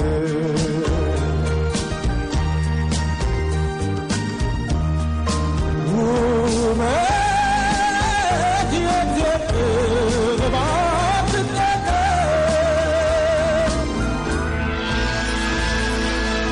የፍቅር ክሊኒክ ከጎንደር ነው። ባለፈው ደውዬ ነበር። አድማጮቻችን የፍቅር ክሊኒክ ተከፍቷል። ህሙማን አሁን በቀጥታ እያገኘን እናክማለን። የብራዚልና የሆላንድ ጨዋታ ቀጥሏል። ብራዚል ሁለተኛ ጎል ገብቶበታል። ስለዚህ ሆላንድ 2 ብራዚል 0 እየተመራ ነው። አዎ ቡድናቸው እየተመራ ነው። ያሳዝናል። እሺ ስለዚህ እስኪ ህሙማን ይግቡ። እሺ ሄሎ ጤና ይስጥልን። አውልስተን ለፍቅር ክሊኒክ አዎ ልክ ነው። ስምና እድሜ ድምፅሽ ግን ሩቅ ነው። ጮክ በይ። ስሜ ቆይ እሺ እድሜሽስ? እድሜ 18 ተቂራ ስሚ ቆይ እድሜ 18 እሺ ተቂራ እድሜ 18 መቼ ይሞላሽ? 18 ወራት አለ። እሺ አልቸኮልሽም ታዲያ ለማፍቀር? ተመታሽ? የፍቅር መብረቅ መታሽ? እሺ እንዴት ነው የሚያረግሽ? አይ በስልክ ነበር የተዋወቅነው። እሺ 2 አመት ከምናምን ነው። እሺ ሰደዱ ምንም አልተገናኘንም በአካል እና አሁን ከሌላ ሰው ሲሰማ ጓደኛ እንዳለው ነው የሰማሁት። እሺ እና እሱን ሲጠይቀው ደግሞ ጓደኛ የለኝም ብሎ ነው ያልሽ። ማለት ያንቺ ጓደኛ ነው እሱ አሁን? አዎ ያንቺ ጓደኛ ነው እና ከሌላ ሰው ደግሞ ሌላ የፍቅር ግንኙነት አለው? አለው። ያስተዋወቀችኝ ልጅ ነው የነገረችኝ ጓደኛ እንዳለው። እና አንቺ በምን አረጋግጥሽ ጓደኛ እንዳለው? ከሌላ ሰው ሰምቻለሁ። እሱስ ትጠይቂው ምን አለሽ? ጓደኛ ለበቃ አይሆንሽም ያለችው እሱን ተጠይቀው ምንም ጓደኛ የለኝም ብሎ ነው የሚወስ እና ጓደኛሽን ታምኛታለሽ? ለምን ማለት ያስተዋወቀችው እሷ ነች። በእሷ በኩል ስለሆነ እውነቱን ነው የምትነግረኝ። አይ ያ ማለት 100% እሷ ስላስተዋወቀችሽ እሷ ያለችው እውነት ነው ማለት አይቻልም። ምትወጂው ከሆነ ይሄ ልጅ ቀሪ ህይወትሽ ከሱ ጋር የመኖር ፍላጎት ካለሽ ለውሳኔ መቸኮል የለብሽምና አንደኛ በጣም በዛ ላይ ገና ልጆች ናችሁ። በዛ ላይ ደግሞ በአይን አልተገናኛችሁም አይደል? በአካል አልተገናኘንም እንዴ? በአካል አልተገናኛችሁም እንዴ? አሁን ተመረመረ በአካል አልተገናኘንም። የት ነው ያለው እሱ? ባህር ዳር ነው ያለው። አንቺስ? እና የማትገናኙበት ምክንያት ምንድን ነው? እሱ ማይመችም እኔም አይመችም። አመቻችተን እንደዚህ ብሎ ታዲያ ፍቅር አለ እንዴ? አይመቸኝም ተብሎ እኮ ፍቅር እኮ እንዲያውም አይ አንቺ በቃ የልጅ ነገር ነው። አሁን ገና 18 ዓመትሽ ነው። የፍቅር ራሱ አላወቅሽውም ገና እና ገና በአካል ስላላገኘሽው ሰው ነው አሁን እየተጨነቅሽ ያለሽውና ፍቅረኛ አለው የለውም የሚል ድራማ ውስጥ እየገባሽ ያለሽው። ስለዚህ መጀመሪያ ለተነጋግረን ነው የጀመርነው እስከ መጨረሻ በቃ አይደል? እስከ እድሜ ልክ አብሮ ለመሆን በስልኩ ጨርሳችሁታል። ወደ ፍቅር ግንኙነት ገብታችኋል ማለት ነው እኮ። ታዲያ ይኸውልሽ እንደዚህ እኮ የሚፋቀር ሰው እኮ የፈለገ ነገር ቢሆን አመቻችቶ ይገናኛል። እናንተ ግን እስካሁን እንኳን አልተገናኛችሁም። ስለዚህ ምን አድርጎ መሰለሽ ስብሰባ ጥሩ። አንደኛ ትልቁ አጀንዳችሁ ፍቅረኛ ያለችው ሌላ ጓደኛ ያለችው የሚል ወሬ ሰምተሻል። ይሄ እንደ አንድ አጀንዳ ሆኖ ዋና አጀንዳችሁ ግን አይን ለአይን ለመገናኘት። አይን ለአይን በፍጹም አታወቁም እኮ። ታዲያ ያላወቅሽው ሰው ያልዳሰሽው በደንብ በአካል ድምጹን ያለምንም ቴክኖሎጂ ምንም የቴክኖሎጂ ጣልቃ ገብነት በሌለበት ድምጹን ሳሰሚ በፎቶሾፕ ያልታገዘ እውነተኛ ማንነቱን ሳታይ እንዴት ፍቅር ይዞኛል እስከ ዘላለም ተነጋግረናል ለምን ትያለሽ? መጀመሪያ መገናኘት አለባችሁ። ስለዚህ ቁጥር 1 አጀንዳ በአካል መገናኘት፣ ቁጥር 2 አጀንዳ ደግሞ ላንቺ ያለው ታማኝነት ምን ይመስላል የሚለው ለማውራት በባህር ዳርና በአዲስ አበባ ማከል የሚገኝ ከተማ መርጣችሁ ደጀል ሊሆን ይችላል፣ ሞጣ ሊሆን ይችላል። ተገናኝታችሁ ተነጋገሩበት። አሁን በቃ ማለት ለማለት ምን ማለት አንዴ አንቺ እኮ አሁን ስለማታውቂው ሰው እኮ ነው እያወራሽ ያለሽው። የማመንም ያለማመንም ጉዳይ አይደለም። አሁን መጀመሪያ ይሄን ሰውዬ አግኝተሽ ማወቅ አለብሽ፣ መታወቅ አለብሽ። የሚቀድመውን ነገር ነው ማወቅ ያለብሽ መጀመሪያ። እሱን ከማመንሽ በፊት ማግኘት አለብሽ። መጀመሪያ ተዋወቁ እስኪ። ቻው ቤቲ። ምንድነው ይሄ ፍቅር ነው የሚባለው? 18 ላይ እንደዚህ አይነት እቃቃ። አንቺ መቼ ነበር ፍቅር የጀመርሽው? የኔ እስቲ በኋላ ከ6 ሰዓት በኋላ የታመመ ያለ የኔ ታሪክ በመሃል ጣልኩ። እሺ ሄሎ ጤና ይስጥልን። አዎ ይስጥልን። እንዴት አመሻችሁ? አለን። ስምሽና እድሜሽን ንገሪኝ። ስሜ ቆይ እድሜ 23። እሺ ህመምሽ ምንድነው? ህመሜ እኔ ጓደኛ ነኝ። እሺ ጓደኛዬን በጣም ወዳለሁ፣ ይወደኛል። ግን በስራ ምክንያት ብዙ ጊዜ አንገናኝም። እሺ ወይ እሱ ሊኖር ይችላል ወይ እኔ ላልኖር እችላለሁ። እና በዛ የተነሳ ወይ አንቺ ስራሽን አቁም ወይ እኔ ስራዬን አቆማለሁ ይለኛል ብዙ ጊዜ። እሺ እኔም ደግሞ ስራዬን ዝም ብዬ ማቆም አልፈለኩም፣ እሱንም ማጣት አልፈለኩም። ስራሽ ምንድነው? ሆስተስ ነሽ እንዴ? ሆስተስ ነሽ? አይደለም እንዴ? እዛው አካባቢ ነኝ። ማለት ሀገር ውስጥ ላልኖር እችላለሁ። ከዚህ በፊት መጥተሽ ታክመሻል? አዎ ታክሜ ነበር። ግን ማለት ብር የሚሰጠውና ዮናስ የሚሰጠው መድኃኒት አንድ አይደለም። ስለዚህ የብሬን ፈልገሻል? አላዳነሽም? እሺ ምንም አላሳፍረሽም? በደንብ እስኪ ተንትኙ መጀመሪያ ህመምሽን። ማለት አንድ ካምፓስ የተማርነው አብረን ብዙ ማርገናል።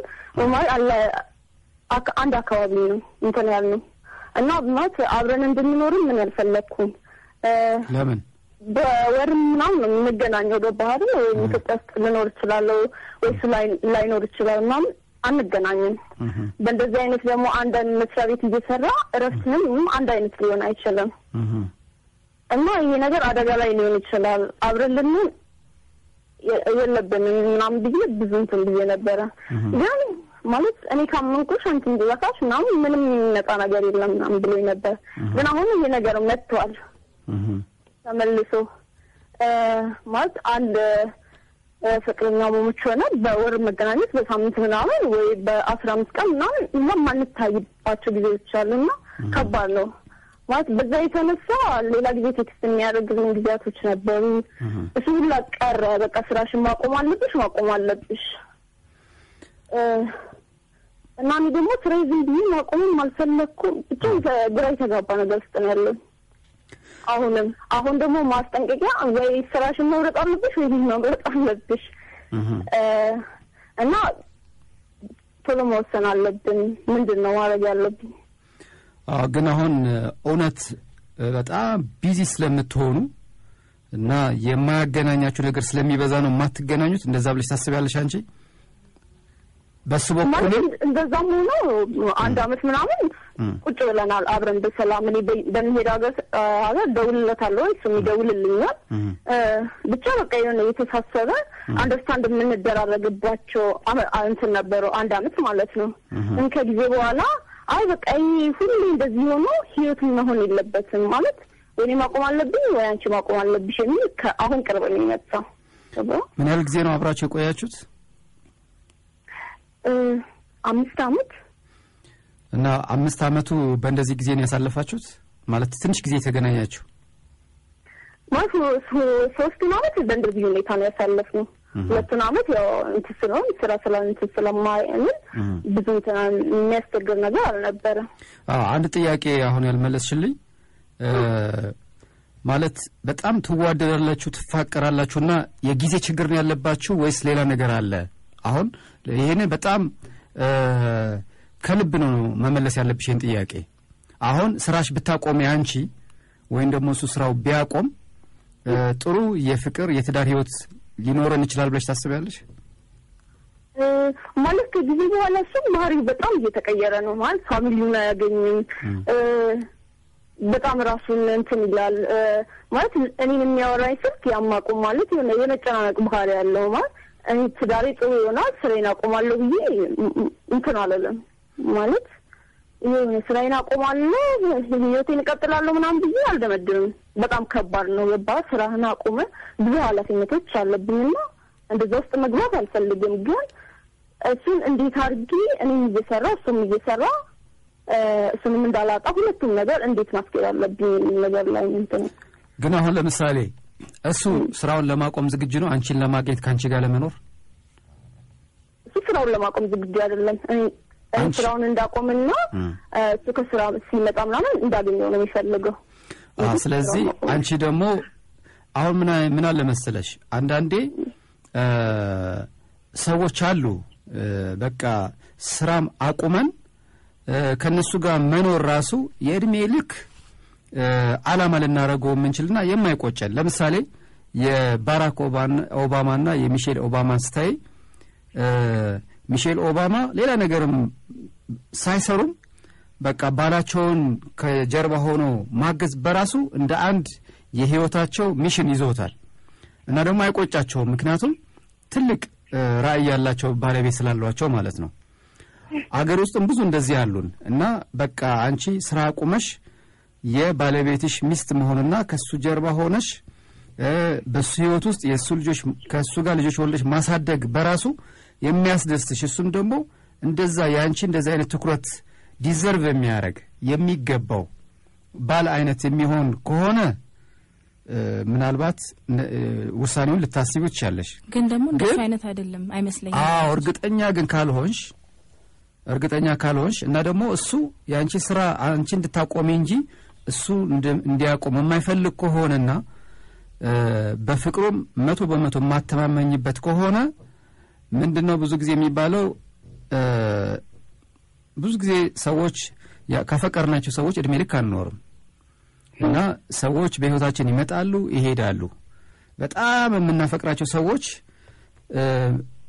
ምን ረሳቸው የማይመስሉን ሰዎች ረስተናቸው ከነሱ ደግሞ የባሰ ደግሞ ክሬዚ የሚያደርጉን ሰዎች ደግሞ በህይወታችን ይመጣሉ አንቺ ግን ያለሽበት የሥራ እድል ግን ምናልባት ተመልሶ ላይ መጣ ይችላል ወይ ተመሳሳይ ራሱ ላይ መጣ ይችላል ወይ ከሱ የተሻለ ላይ መጣ ይችላልና አሁን ፍቅሩን ነው መመዘን ያለብሽ እና ደግሞ ይሄ ፍቅር ወደፊት የመዝለቅ እድሉ ፖቴንሻሉ ምን ያህል ነው ማሰብ አለብሽ ስለዚህ ጠረጴዛን ወደ ስታዞሪውና አይ አንተን ስራ ማቆም ያለበት አንተ የምትወደኝ ከሆነ የምታፈቅረኝ ከሆነ እኔን ከምር የምትፈልገኝ ከሆነ እስኪ አንተ አቁምና አብረን እንኖር የሚል ጥያቄ ማቅረብ ትችላለሽ ከዛ በኋላ ትለኪዋለሽ የፍቅር ደረጃው እሺ ምን አሰብሽ መወሰን ነው በኋላ ላይ በሁለቱም መልኩ አይቶ እንጃ ብቻ ግራ የተጋባ ነው እስኪ እሞክራለሁ አይ ግራ ገብቶሽ መውጣት የለብሽም አሁንም ግልጽ ያልሆነልሽ ነገር ካለ በደንብ መጠየቅ ትችያለሽ ምክንያቱም ምንድነው አሁን እሱ አንቺን ነው አቁም ይያልሽ ያለው ስራው አንቺ ደግሞ አሁን ስራሽን ትወጃለሽ ማለት ነው ከሱ ይበልጣል አሁን ባለሽ ስሜት ማለት ስራዬን የምወደዋለሁ ማለት ኃላፊነት የወሰድኩትን ነገሮች አሉኝ ያገባ ስራዬን አቆምኩ ማለት እኔ እሱ ካኖረኝ እኔ ማኖራቸው ልጆች አሉኝ ማለት እሱን ነገር ደግሞ ማቆም አልፈልግም በኃላፊነት የወሰድኩት ነገር ስላለኝ ይሄ ራሱ በቂ ነው ምክንያቱም በጣም ለሱ ያለሽ ፍቅር ከስራውና ከኃላፊነቱ ቢበልጥብሽ ኖሮ ወደዚህ ማትመጭም ነበር በቃ አቁም ሲልሽ በቃ ያንተ ስራ ይበቃናል እኔ አቆማለሁ በቃ እንጋባለን ወደዛ ነገር ተገቢ ነበር አሁን ግን እንደዚህ አይነት ስሜት አልፈጠረብሽም ቆይታለች እዚህ ከመጣችና እስካሁን በዚህ ስሜት ውስጥ ናት እንደዚህ አይነት ስሜት አልፈጠረብሽም አንቺ ያለሽው ኃላፊነት ተሰማሻል ስራውን መስራት ትፈልጊያለሽ በሱ ላይ ደግሞ በደንብ እርግጠኛ ማደለሽም አሁን እኔ እንደተረዳሁት ከሆነ ማለት ነው ስለዚህ ወይም ደግሞ የጊዜ ገደብ አድርጉና አሁን ከምር ስራችሁ በቃ የማያገናኝ ነገር ነው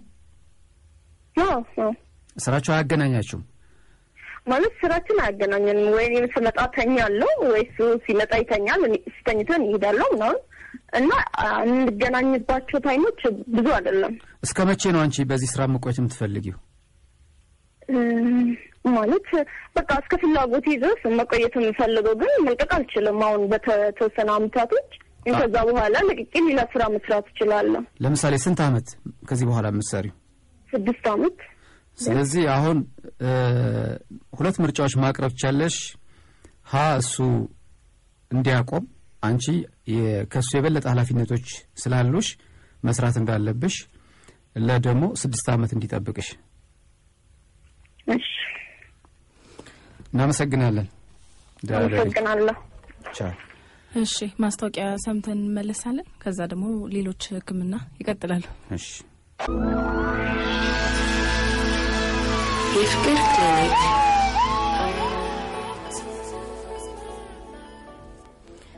እሺ ታካሚዎች መግባት ይችላሉ ሄሎ እንዴት አመሸ ሰላም ነው ድምጽ አይሰማም በጣም ሩቅ ነው እሺ ማን በስምህን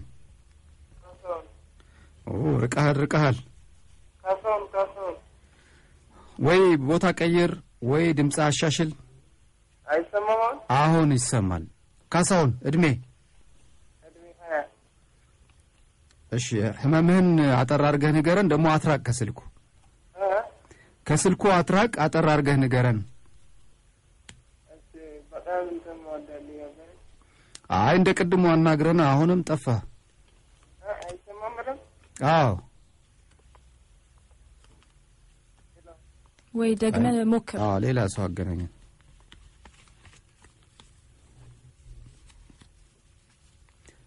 ሃሎ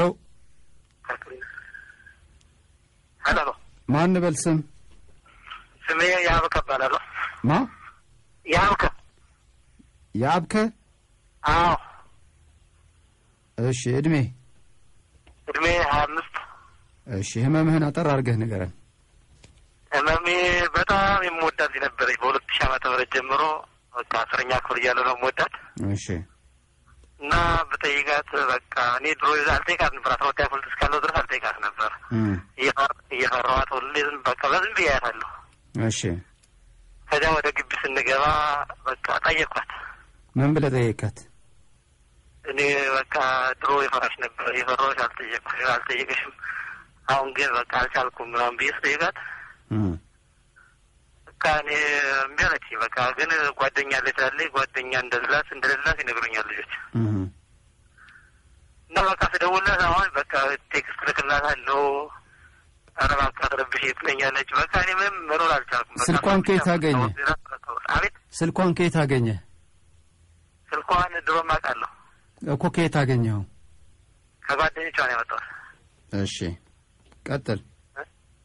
እና አሁን ስደውልላት እንጃለች በአጋጣሚ እዚሁ አዲስ አበባ ያለች አሁን እኔም እዚህ ነው ያለው። በቃ ምንም ላደርግ አልቻልኩም። ሌላ ሴትም ተስፋ ሌላ ምንም መስሎ አልታየኝም። እሺ አሁን ጨርሳል? አዎ ሕክምና ወደ ሰጠህ ነው። ልብ ብለህ አድምጥ። እሺ ዶክተር ቤቲ የአብ ያው ኤክስፔክት ያረጋበት መንገድ ወይ ደግሞ እሷን የምትጠብቅበት መንገድ አግባብ አይደለም። አንተ ስለወደድካትና ስልኳን ስላገኘህ ብቻ ስለጠየቅካት ብቻ እሷ ያንተ ፍቅረኛ ትሆናለች ማለት አይደለም። እሺ ስለዚህ የጠበቅበት መንገድ ልክ አይደለም። ምን ማድረግ ነበረብኝ? ማድረግ ያለብህ መጀመሪያ ያጠፋቸው 2 ጥፋቶች አሉ። ያው አንተ ብቻ ሳትሆን ብዙ የዓለም ወንድ የሚሳሳታቸው ስህተቶች ናቸው። እኔም የተሳሳትኳቸው ስህተቶች ናቸው እስከማቅ ድረስ ማለት ነው። ምንድነው? አንደኛው ስልክ ቁጥር ከራሷ መቀበል ሲኖርብህ ከጓደኞቿ ነው የተቀበልከው። ይሄ 2 ነገር ያስቀይማታል። አንደኛ ፈሪ እንደሆንክ ነው የሚያስተላልፍላት። ራስህ ሄደህ ተዋውቀህ ተቀራርበህ በእሷ ፍላጎት በእሷ አምናበት እንደማትሰጥህ አውቀህ ወይም ደግሞ ፈርተህ በዙሪያ ጥምጥም እንዳገኘህ እና ፈሪ እንደሆንክ። ሁለተኛ ደግሞ የሰው ፕራይቬሲ እንደማትጠብቅ በቃ ከሰው አግኝተህ የእሷ ስልክ ምንም የማታውቅህ ልጅ ጋር ደውለህ ሳትፈልግ ያው ያስጨነቅካት ነው። በስልክም በቴክስትም ማለት ነው። ታገኛለች እንታወቃለን። አንድ ክላስ ተምረናል እስከ 12ኛ ክፍል ድረስ አብረን ተምረናል። አዎ ግን ስልኳ በራሷ ፍቃድ አይደለም ያገኘኸው። ስለዚህ ይሄ ስህተት ነው። አዎ ስለምፈራት ጭምር ነው። አዎ ስለዚህ እኮ መፍራትህም እኮ ሴት ልጅ ፈሪ ወንድ እኮ አትፈልግም እንዴ? ይሄ እኮ ነው አንዱ ችግር። ሴት ልጅ አሁን እቺ ልጅ ብትዋደዱ ብትፋቀሩ ከዛ ኋላ ተደራርጋችሁ ልጅሽ ወልዳችሁ አንተ በጣም በቃ ምትኮራብህ ምትመካብህ ባል እንድትሆናት ነው የምትፈልገው እንጂ ገና ለገና ስልክ ቁጥር ለመቀበል ለማናገር የምትፈራ ከሆነ እንዴት ነው ባሏ ልታረግህ እሷ ፈቃደኛ ልትሆን የምትችለው? ስለዚህ ያ ስህተት ነው። ሁለተኛው ስህተት ደግሞ ዝም ብሎ ሄዶ አይጠየቅም። የታመመ ሰው ሄዶ ይጠየቃል እንጂ የወደድካት ልጅ ሄደ ወድሻለሁ አፈቅርሻለሁና ጓደኛ ሁኚ ብሎ አይጠየቅም። ብዙ ጊዜ ክትባት ሰጥተናል። መጀመሪያ ትተዋወቃለህ። ሄደ በቀላሉ ሰላም ታዲያስ ደህና ነሽ ወይ ያው ባላለው እና ብናወራ ደስ ይለኛል ደስ ይኛለሽ ብንታወቅ ደስ ይለኛል ብለህ ታወቃለህ። ከዛ በኋላ ሰላም እያልክ ሻይ ቡና እያልክ እየተግባባ ስልክ ቁጥር ትቀበላለህ። ከዛ በኋላ ራሱ ሂደቱ ወደ ፍቅር የሚመራው ማለት ነው። ስለዚህ ሁሌም እንደምንሰጠው መድኃኒት ለአንተ የምንሰጥ መድኃኒት ምንድነው? ያደረከው ነገር በሙሉ እርሳውና የእሷ ስልክ ቁጥርም እርሳው።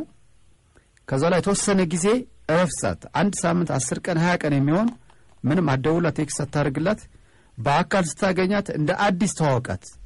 ምክንያቱም እስካሁን ድረስ በጣም በቃ እንደ መነዝነዝ እንደ ነዘንዝካት ነው መቅጠር ያለበት። አትረብሸኝም እኮ ያለሽ እኮ። ስለዚህ ጓደኛ አትረብሻት። ማለኝ ያለችው ለዛ ነው። ጓደኛ ማለኝ ያለችም ለዛ ነው። ሰላም ለማግኘት ነው። ሰላም ስጣት። ከዜሮ ጀምር። እንደ አዲስ ተዋወቃት። ስልክ ቁጥሯም ራሷ ፈቅዳ እስክትሰጥ ድረስ ጓደኝነት መስረት። ከዛ በኋላ ነው ፍቅሩ የሚመጣው። ቻው። እሺ ሌላ ታማሚ እና ታካሚ። ሄሎ ሬዲዮ ማትሸከሙ አይገቡ ፕሮግራሙ ኢትዮፒካ ሊንክ ነው ጣቢያው ዛሚ 90.7 ቤቲ ግርማና ብርሃኔ ንጉሴና አብረናችሁ ያለነው የፍቅር ክሊኒካችን ተከፍቷል ስፖንሰሮቻችን ስቶክሆልም ባር የሱፐር ፋይን ቴሌቪዥን ፍሪጅ እና ዲሽ አስመጭና አካፋይ ሰላም ቢዝነስ ግሩፕ ኤድና ሞል ሴባስቶፖል ሲኒማና ማንቀረ ይዘኸዋል አበድ ኳንቻ ታስታውሽም ሁሉ ስንት ሰዓት ስናወራው ቆይተን ብረታ ብረትና ኢንጂነሪንግ ኮርፖሬሽን እንዴት ይረሳል ልክ ነው እሺ ሌላ ሄሎ ጤና ይስጥልን አውራስተልን ስም ማንን በል ጉቱ ባላለው እድሜህስ ጉቱ አይልክ እሺ እንዴት ነው ያረገ አጣሙ ምን መጣው እሺ እና በጣም ወዳት ጓደኛ ነበረችኝ እሺ ለይሰማል አብሬ ይሰማል እና በጣም ወዳት እና ክፍላገር ነው ያለችው ነው ደብረ ቤት ነው ያለው እና በጣም ወዳታለሁ በቃ እኔ ላገባት በጣም ፍቃደኛ ነኝ ጠይቃት ነበር እሺ ብላኝ ነበረች እሺ ከዛ ለቅሶ ነገር እጄ ነበር አገር እንዳጣጣም ሳልነግራት እሺ ከዛ ተገናኘን እዛ ሲሄድ ደግሞ ሌላ ጓደኛ እንዳላት ሰማሁ ሳገኛት ጠየቅኳት ምን ብላ ማለት እንዴ ነው ጓደኛ አለሽ ወይ ነው አይ በደንብ ተዘርዝሮ አላለቀም ተቋርጧል ስለዚህ በደንብ ባላወቅ ነው ህመም መድኃኒት አንሰጥም ልንሳሳት ይችላል ተመልሶ ይምጣ ሌላ ሄሎ ጤና ይስጥልን ስምና እድሜ ኧረ ምንድነው ወንድ ነው ሴት ነበር ተደራረቡ አይ ይወንድ ነው እሺ ሬዲዮን ታጠፋለህ የትኛው ነው ሬዲዮ አንተ ጋር የለም ሬዲዮ ኧረ የለም እሺ ስምህ ማን ነው ያው እኔ ፍቅር ያዘኝ ከራሷ ከባልደረባ ነበር ከቤቲ ጋር እሺ ስምህ ማን ነው ምን ያረጋግላል እና ስም ካልተናገርክ እንዴት አድርገህ መናከመ ቤቲ አስወጡት ስለሽ አባረር ለነገሩ ስርዓትም የለውም ምን አይነት ስሜ መናገር አልፈልግም ይባላል እንጂ ምን ያረጋግልሃል ስሜ ካለ እንግዲህ ምንም አያረግልንም እሱም ራሱ እሺ ሌላ ያውም ቦታው ለቋል ሌላ ታካሚ በዛ ላይ ደግሞ ቤቲ ደግሞ እኮ እጮኛም ያላት ነች ምንም ብዙ ጊዜ ተነገረ ነገር ነው እሺ ሄሎ አቤት እሺ እንዴት አመሻሽ እግዚአብሔር ይመስገን ስምና እድሜ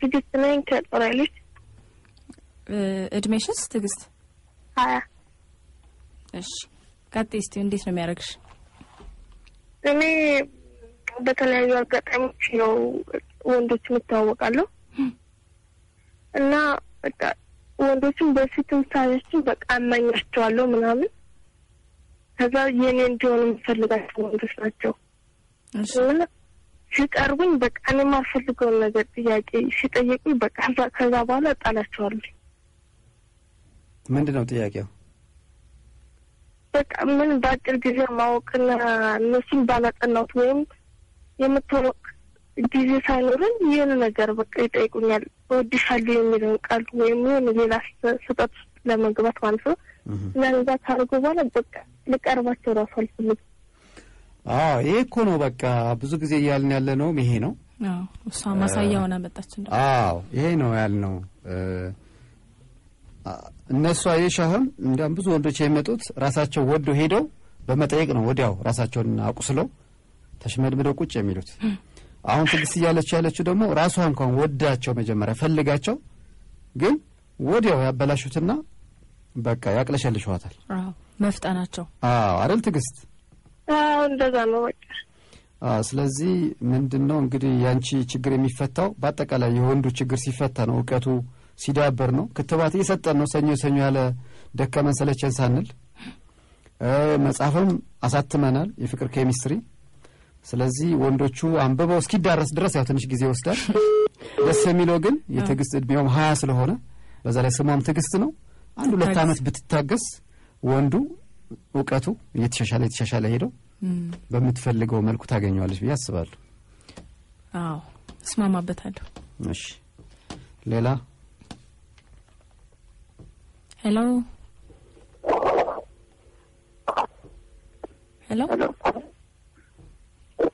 እንዴት አመሸ? ባሹ በዛ ከንግግሩ ማን ነው እዚህ ያገናኘን ያለው ነው ግን ኤርሚ አለ። ኤርሚ ታዲያ የማይሆን ሲያዩ የለዩ ያስገቡ እንጂ ሄሎ የማይሰማ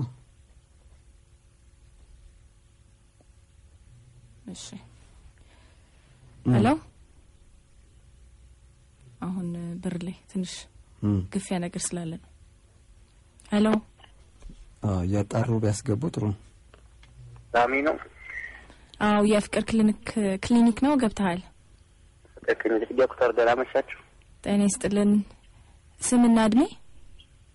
ስሜ ጋዳፊ ተኮተኮ እባላለሁ። እድሜ 31። ማን ነው ስምህ? ጋዳፊ ተኮተኮ። ጋዳፊ ተኮተኮ። የቀለልክ ነው እስከ ምር ነው ጋዳፊ? እንደ እውነቴን ነው። ለምን ቀልዳለሁ? እሺ እድሜ ስንት ነው? እድሜ 31። እሺ መምህን አጠር አድርገህ ንገረን። እመሜ ዶክተር እንትን ነው አፍቅሬ ነው። እሱማ የፍቅር ክሊኒክ ነው። የፍቅር በሽተኛ ነው የምናስተናግደው። ምን አይነት እንዴት አረገህ ነው? ፍቅር እኮ እንዴት ነው የሚያረገህ? ንገረን። ትግል አድርጌ ነው ባለው። አቤት ምግብ ሰባራ ትግል አድርጌ ነው ባለው ግን እንትን አይዘኝም። እሺ እኮ ንገረና። ምንድነው? ከማን ጋር ነው? ማነች? እንዴት ነው የሚያረገህ? ልጅቱ ያፈቀርኳት ልጅ ጓደኛ አላት። በመሀል አጠገቤ ያፈቀርያት እያለ ሌላ ጓደኛ አለ እንዳላት ነው ያወቅሁት። እሺ ደግሞ ስልኳን ትዘጋብኛለች፣ መስመር ይዟን ታረግብኛለች። ይሄ ግን በጣም አስፈቀረ። ስለዚህ ፍቅረኛ አላት ነው እያልክ ያለው አይደል? አሁን የሰማሁት በፊት ግን አላውቅም ነው። ፍቅረኛ አላት። ስለዚህ አሁን ምን ማድረግ ያለብህ ይመስልሃል ጋዳፊ? ምን እንደማድረግ አለብኝ? ምን አውቃለሁ? ለእናንተ በየነገሰው ማድረግ ያለብህ መገመት እንኳን አለብህ። ያው መተው ማለት ነው። ፍቅረኛ እሷ የሰው ከሆነች በቃ አንተ በቃ ልተዋት። አንተ መተው ነው ያለብህ። ግን እንዴት ነው መተው ያለብህ ነው አሁን ህክምናው። አንደኛ መተው ያለብህ ስልኳን መርሳት አለብህ። ከስልክህ ዲሊት አድርገው ከጭንቅላትህም ሰርዝና መርሳት። ምክንያቱም እሷ የራሷ የሆነ ሌላ ሰው አላት። እንዲያውም እየረበሽካት ነው ማለት ነው ስምደውላት ከሆነ። ግን ላንተ የተፈጠረችው እሷ ብቻ አይደለችም። እንዳጋጣሚ እሷ ፍቅረኛ አላት። ግን ሌላ ላንተ የተፈጠረች አንተን የምትጠብቅ ሌላ ሴት አለች። አሁን ላንተ በማትሆን የሌላ ሰው በሆነች ሴት ላይ ጊዜን እና እድሜህን ማዋከን የለብህም። እሷን መርሳትና እሷን ማስታወስ የለብህም በፍጹም። ከዛ በኋላ በሌሎች አጋጣሚዎች እንደ ፌስቡክ እነዚህ ሶሻል ሚዲያ በመጠቀም የተለያዩ እንቅስቃሴዎች በማድረግ ከተለያዩ ሴቶች ጋር በመተዋወቅ የምትወድ ሴት ፍለጋ ነው መሄድ ያለብህ አሁን እንጂ እቺን ሙሉ በሙሉ ከህይወቷ ከሷ ጋር ያው ጉልበትን ጊዜን ከምትጨርስ ለማይሆን ነገር ማለት ነው። እሺ ቤቲ እንትን ብራዚልና ሆላንድ ስንት ወስት ናቸው? በዛው አጋጣሚ ብነግርህ 2-0 ብራዚል የተመራ ነው። አይ ብራዚል ማልፈላቱ። እሺ በልጋ ደህና ደርሽ። ቻው። ማናት ማልፈላት? ብራዚል። እሺ ሄሎ ማንን በል ትንሽ በዚህ ድምጽ ማከም አንችልም። በጣም ይከብዳል መስማት። ከብርድ ልብስ ውጪ እንጂ ምን ታፈነው ማውራት። በደንብ እየጨከነ ነው። እሺ ማን ነው ስምሽ? ተከታታይነት። እድሜሽስ? 22። እሺ ህመምሽን አጠር አድርግሽ ንገሪኝ። እንደውም ወደ ልጅ ነበር እዛ ያለበት። እሺ ስልኩ ማግኘት በጣም ነው በጣም አገባኝ። ከዛ እንተያያለን ስንል ነው ያለው። እና አጋጣሚ እሱ ጠርቶኝ አንዴ እፈልግሻለሁ ምናምን አለኝ። እሺ ብዬ ስሄድ ስልክሽን ስጭኝ ምናምን አለኝ። እሺ ከዛ ስልክ በቃ ወይ ደግሞ የአንተ ስልክ ስጠኝ ልልካለሁ አልኩት። እሺ ብዬ ደወልኩለት።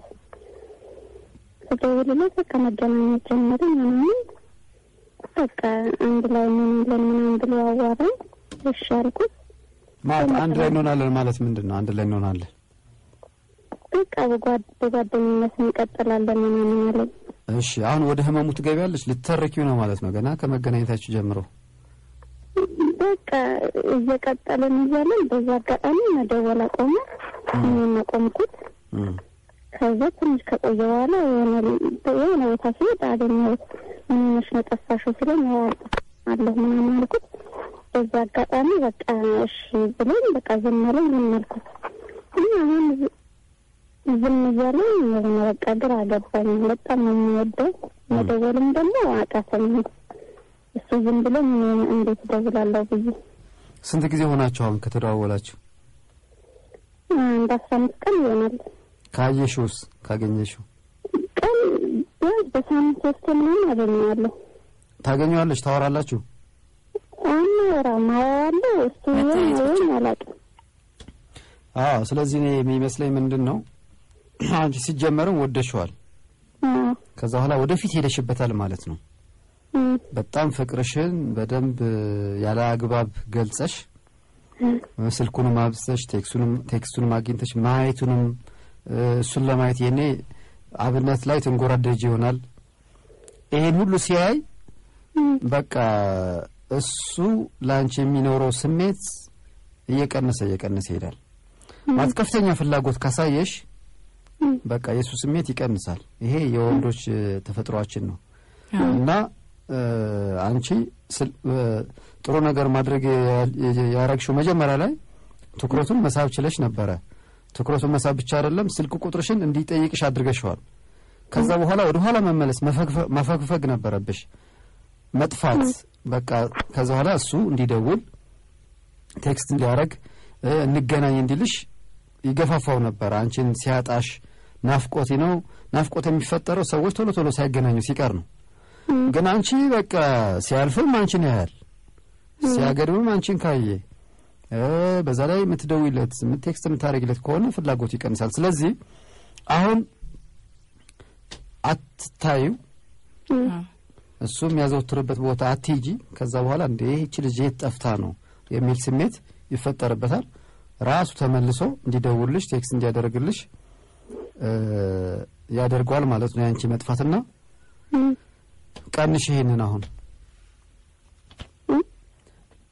መታየቱ ቀንሽ፣ ከቤት አትወጪ ወይ እሱ የሚሄድበት የሚቆምበት ቦታ ትናፍቂው ማለት ነው። ዶክተር ቤት እዚህ ላይ የምጨምረው ነገር ካለ ጨምሪ። አይ ሁሉ ነገር ብለውሃል። ስለዚህ መጨምረው ነገር የለም እንዳለሽ አድርጊ። በቃ በዚህ አጋጣሚ የዛን አድናቂና በጣም ነው የማዳምጣቸው። እሺ ሰዓታችን አልቋል። ስለዚህ ክሊኒካችን ይዘጋል ማለት ነው። ኧረ ተይ እንደ 4 ደቂቃ አለ። ምንድን ነው የምትቸኩይው? አለ እሺ እኔ ጋር ከ59 ነው 2 ደቂቃ ነው ያለን። እኔ ጋር 4 ደቂቃ ይላል። እሺ ካልከ 2 ደቂቃ አንድ ሰው እናክማ። ይሁሉ ህዝብ ተሰልፎ ያሳዝንሽ። እንዴት እንቅልፍ ይወስድሻል? ሄሎ ሄሎ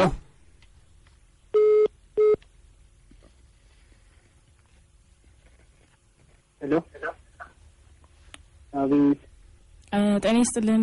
ክሊኒኩ ገብተሃል? ስምና እድሜ? አቤት። እድሜህስ?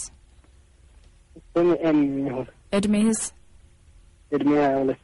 እሺ አጠር አድርገህ ጊዜ ስለሌለን ቶሎ እንድናከም አጠር አድርገህ ንገረን።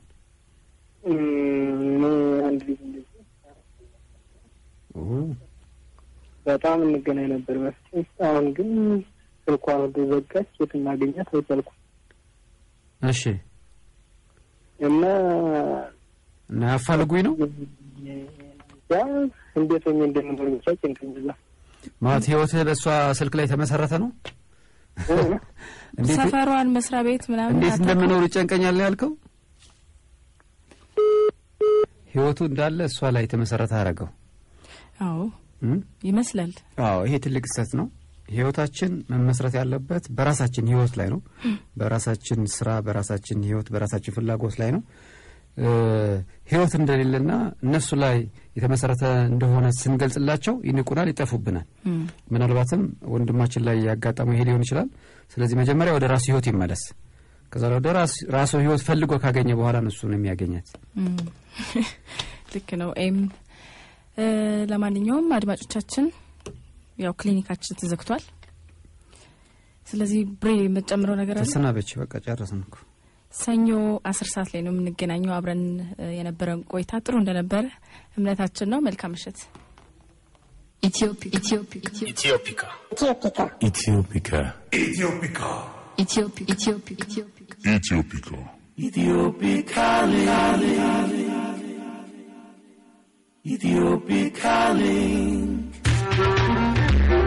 ዘወትር ከሰኞ እስከ ዓርብ ከቀኑ 10 ሰዓት እስከ ምሽቱ 1 ሰዓት እንዲሁም ቅዳሜ ማታ ከ2 ሰዓት እስከ 6 ሰዓት በአክሱም ፒክቸርስ ተዘጋጅቶ የሚቀርብ የመዝናኛ ፕሮግራም